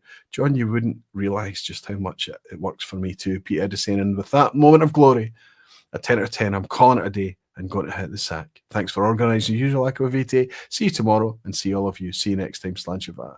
Whiskey Weekend Drama is saying, thanks for all the amazing nights and a great weekend. Graham Fraser saying, enjoy Limburg, Roy. Think of you from Speyside. Enjoy Speyside, big guy. And I'll see you next week, right enough. David Brave is saying, thanks for tonight. Enjoy Limburg. And Dan DVDW saying, thanks for another great live stream session, Roy. I'll raise this wee glass to you all and say thank you for hanging out with me for another ignored session. I hope it made some sense to you.